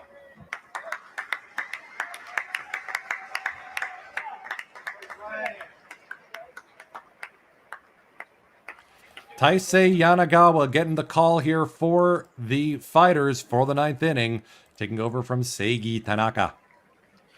And as we wait here with the bullpen coming in, let's hear from the chat. Who is your favorite, both MPB team and MLB team, or any other team anywhere else in the world? If you like a team from, say, Cuba or Mexico, just tell us who your favorite teams are. Let's get the chat a little more lively here. Come on, it's late in most people's time zones. It's late. We're falling asleep. Give us a little boost. Give it a little. Not every people's time zones. Throw us a bone.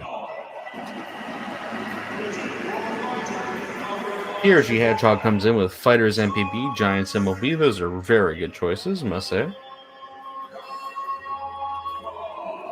Speaking of the Giants, they're over in the other league. They're playing the Dragons. It's scoreless in the bottom of the 7th. Yudai Ono working his magic. Soundwave here says Seibu, as the person in charge of covering that team this season. I can relate to the suffering. I am sorry to hear about that. Nat2V says definitely fighters for them, and that's a great pick, honestly. Taisei Yanagawa is an interesting option here for the 9th. This is his rookie season. The 22-year-old actually just turned 21 earlier this week, no less. But he's got 6 saves in 12 games, 12 strikeouts, and a 2.4 ERA. So the fighters trying to coax a new youngster to be their back of the bullpen savior after Seiji Tanaka hit a few speed bumps. Also, I think I'm seeing in the chat somebody mentioned, I think, Justice Tanaka. And yes, Seiji does translate as Justice, but that's not his name. It is his nickname, though. I do like it. Tim Pachiga says Jays and Oryx. So, Gabe, you can stop pretending you're not the guy in the chat anytime now, if you'd like. I keep saying maybe we need to do some kind of Pacific League meetup. I gotta figure that out. That'd be great. That'd be awesome. Coors Field is a great place to take in a ball game. That's all I'm saying. Oh man, I would love to see a game at Coors Field. Coors Field is a great place. Sorry, I'll stop shilling it now. Inside ball 1. Yanagawa getting things started. But I mean, you've got a lot of options in the National League, and they come through a little bit more frequently than American League teams. So we can handwrite kanji signs to shout at our favorite NPB stars. Imanaga and Suzuki. Imanaga and Suzuki on the Cubs. You've obviously got Shohei and Yamamoto on the Dodgers. Yuki Matsui on the Padres. Yep. And Darvish. Darvish is on the Padres as well. Obviously, a little working back through something right now. Actually, but then as far as fastball in. As far as like the AL, it's like brutal pitch. Macho Man, and that's about it that I can think of. Oh yeah. Oh yeah. There's a reference I do not get, but okay. Wait, I'm sorry. You just said Macho Man and you didn't get what we just did? Yeah, no, I didn't know the reference because he was gone from NPB by the time I got it. Kami Kawabata throw to first in time. Hello, future Gabe. My goodness, Daigo Kami Kawabata keeps the bases empty with a sprawling grab and a laser beam throw to first. That was the hairbreadth away from an infield single. I mean, even before you talk about game leverage, that's just a heck of a play. That was hit hard. He had to dive backwards. Well, more like stumble backwards because he wasn't going down, but man, oh man, that was a heck of a play. And throw off balance with your momentum taking you into right field. And hopefully that's about as good a play at second base as you can make. Like that Brooks Robinson style play, but second base. Yeah, well, Brooks would have had much easier time with the short throw too. Let's be real, but Takuya Kai 1 for 3 or 1 for 2 with a walk today. 6 straight Golden Gloves from 2017 to 2022. 6 Japan Series rings. Part of the Triple Gold Club. Premier 12 Olympics and WBC winners. Quite the established career for Takuya Kai. And like a lot of other players from the Fukuoka, on the Fukuoka side, it comes from the Southern Islands too. Really? Very much. Nice. Yeah. They have a very much, it seems like a roster focus on getting players from the region. I guess, again, when you have so many farm teams, you kind of hope to have players who'd be like, yeah, okay, I'll stay home, you know? I was thinking it would be kind of fascinating if NPB tried making a concerted push to put like a bigger minor league system in place such that you could basically have a team in pretty much every prefecture of Japan, and it'd be great for local scouting. Obviously, the starter of today's game for the Fighters is from Hokkaido. Like, that's huge. Yeah, not just Hokkaido. I mean, he's from a very small town in Hokkaido, too. So, yeah, I mean, if you were to really stretch it out, yeah, you could. But, I mean, dude, every prefecture, that's a lot. That's a lot of teams. Yeah. It's a lot of players. Yes. Keep in mind, but I do like the idea. We just had Polshien, which sends a team per prefecture. Fastball outside, ball 3. That frame job is so obvious, Fushimi. Stop it. Anyways, he's gonna try. Going back to the Yoshida comment, like by the time I got into NPB, he was already gone. So, But we're making a Macho Man Randy Savage reference. That's the thing. Yeah, even more out of my wheelhouse. Got it. Speaking of out of his wheelhouse, Kai swings over this one. Hawks are down to their And final we're out one here at out Escon away. Field, Hokkaido. But I mean, it's the speed devil himself, Ukyo Shuto. I'd If be so somebody's about to tempted get to something just call started. the rest of the game as Macho Man Randy Savage. Ukyo Shuto coming up to bat. Yeah, he's a real speedster. Gonna try to get on base. Yeah, get his way all the way around to third. Oh man, my throat is dead now. Oh my. It's about as bad of an impression for your throat as Louis Armstrong is singing. Oh my god. Oh. Okay, I thought he got a hit there. I think to myself. God, I just ripped my larynx apart just for that. It's too late for me to be acting like that. Who ordered the Tom Waits impression? Oh. Ukyo Shuto 3 for 3 today with a triple. That chopped up to That's second. not Kami it. Kawaba's had Ball it. game. Ball game fighters. All right. And that will do it for our final scheduled midnight matinee of the 2024 season. Your winning pitcher, Hiromi Ito. Your losing pitcher, Haru Matsumoto. The save goes to Yanagawa, his 7th of the season. This moves the fighters to within 9.5 games of the Fukuoka SoftBank Hawks and 4 games clear of the Chiba Lotte Marines in second place.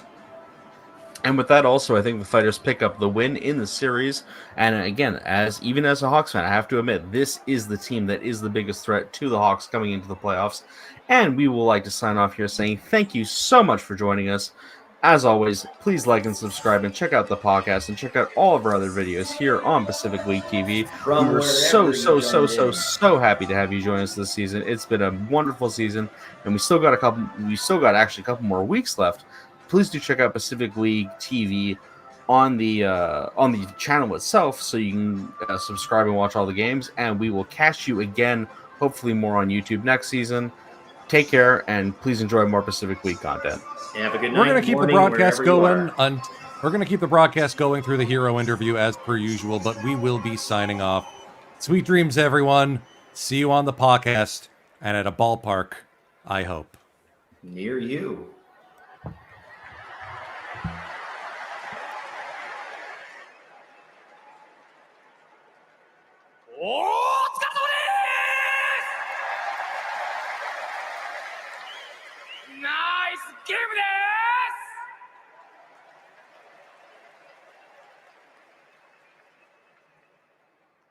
昨日説明した通りに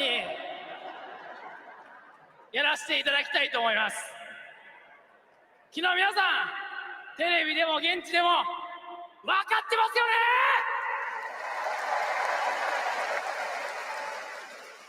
ね。めちゃくちゃ大きな声で、僕より大きな声でよろしくお願いします。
エスコンフィールド北海道にお越しのファイターズファンの皆さん、テレビ、ラジオ、インターネット放送で応援されているファイターズファンの皆さん、ヒーローインタビューです。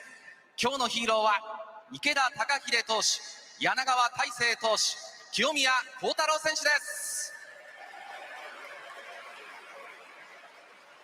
まずは池田投手に伺います。8回3者連続三振、あの場面振り返っていただけますか。いや、やりましたいやー、だいぶね、9回を代表する、バッターだったんで、なるべく間違えないようにと思って、またね、なるべく、あまり波を立てないように、柳川にね、渡そうと思って、頑張りました。今まさにお話に出ましたが、山川選手や近藤選手、一発警戒、そんなバッターと相対しました。池田投手の代名詞、雄たけびを上げながらの気持ちのこもった投球でした。どんなその思いはあったんですか。いや、もうただ一球一球思いっきり投げてるだけなんで、そうですね、これからも続けられるように頑張りたいと思います。このように万来の拍手が沸き起こっていますが、池田投手はシーズン序盤、右肘の影響を含めて本当に苦しい状況も続いたと思います。改めてそのあたり振り返っていただけますか。いや、もう忘れました。もう前しか見ない、そういった思いでしょうか。そういうことです。頑張りたいと思います。ありがとうございます。そして池田投手から今話にあった9回柳川投手、たくましいこのピッチング見せてくれてますが、池田投手の目にはどう映ってるんですか。いや、本当にね、しっかり渡してしまえば、なんていうんだろう、しっかり切って帰ってくれると思ってるし、みんなもそう感じてると思いますので、しっかりいいバトンを渡せるようにね、これから頑張っていきたいなというふうに思います。池田投手、見事なピッチングでした。ありがとうございました。では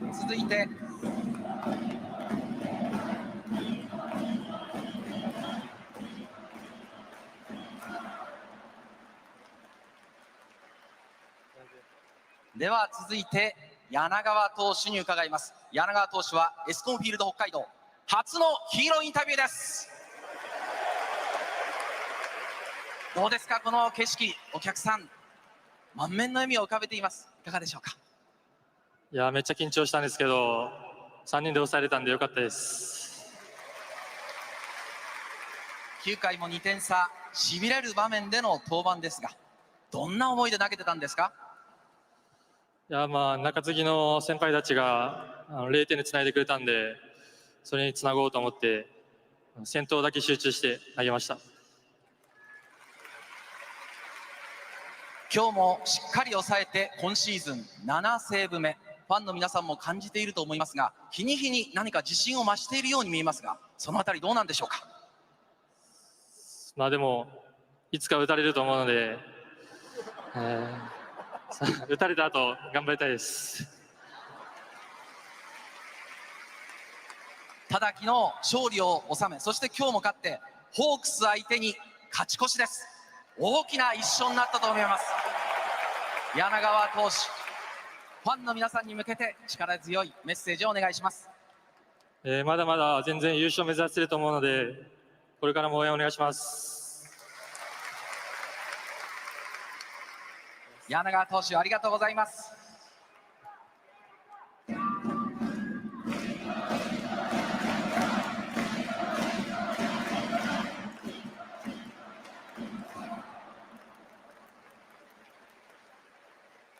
続いては清宮幸太郎選手です。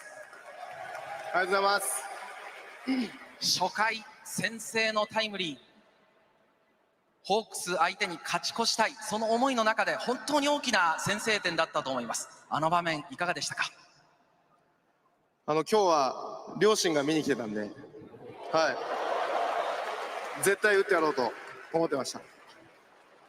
ご両親が見に来ていらっしゃる、やはり並々ならぬ思いがご両親がいらっしゃるとありますか？今まであんまり打ってなかったんで、今日は絶対打つと思って、はい、打席立ちました。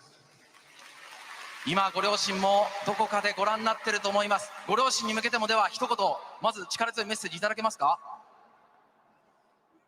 やったぜ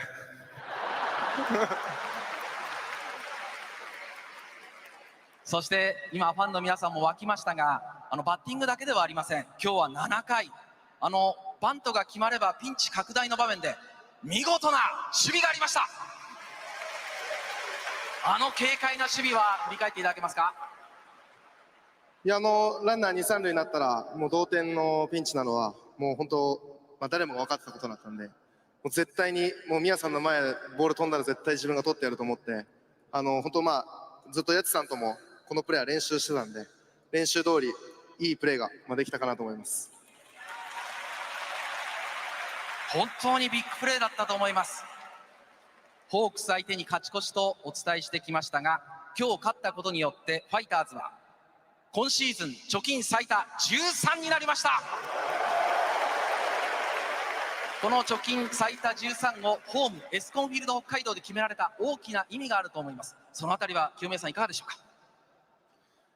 いや、本当、昨日もそうですけど、たくさんのファンの方たちに応援しに来ていただいて、僕たち本当パワーもらってると思いますので、本当にこれはみんなで勝ち取った勝利なんじゃないかなと思います。今日は見事勝ち越し決めました。で、ホークスとのまだ戦い残っています。ファンの皆さんは信じています。力強いメッセージを最後に清宮さんお願いします。はい、これから夏場本当大事な試合がたくさん残っていますが、僕たちだけの力ではなく、本当みんなで戦って絶対ホークス倒したいと思うんで、一緒になって戦っていきましょう。よろしくお願いします。今日のヒーローは投打のヒーロー、池田貴秀投手、柳川大成投手、清宮幸太郎選手でした。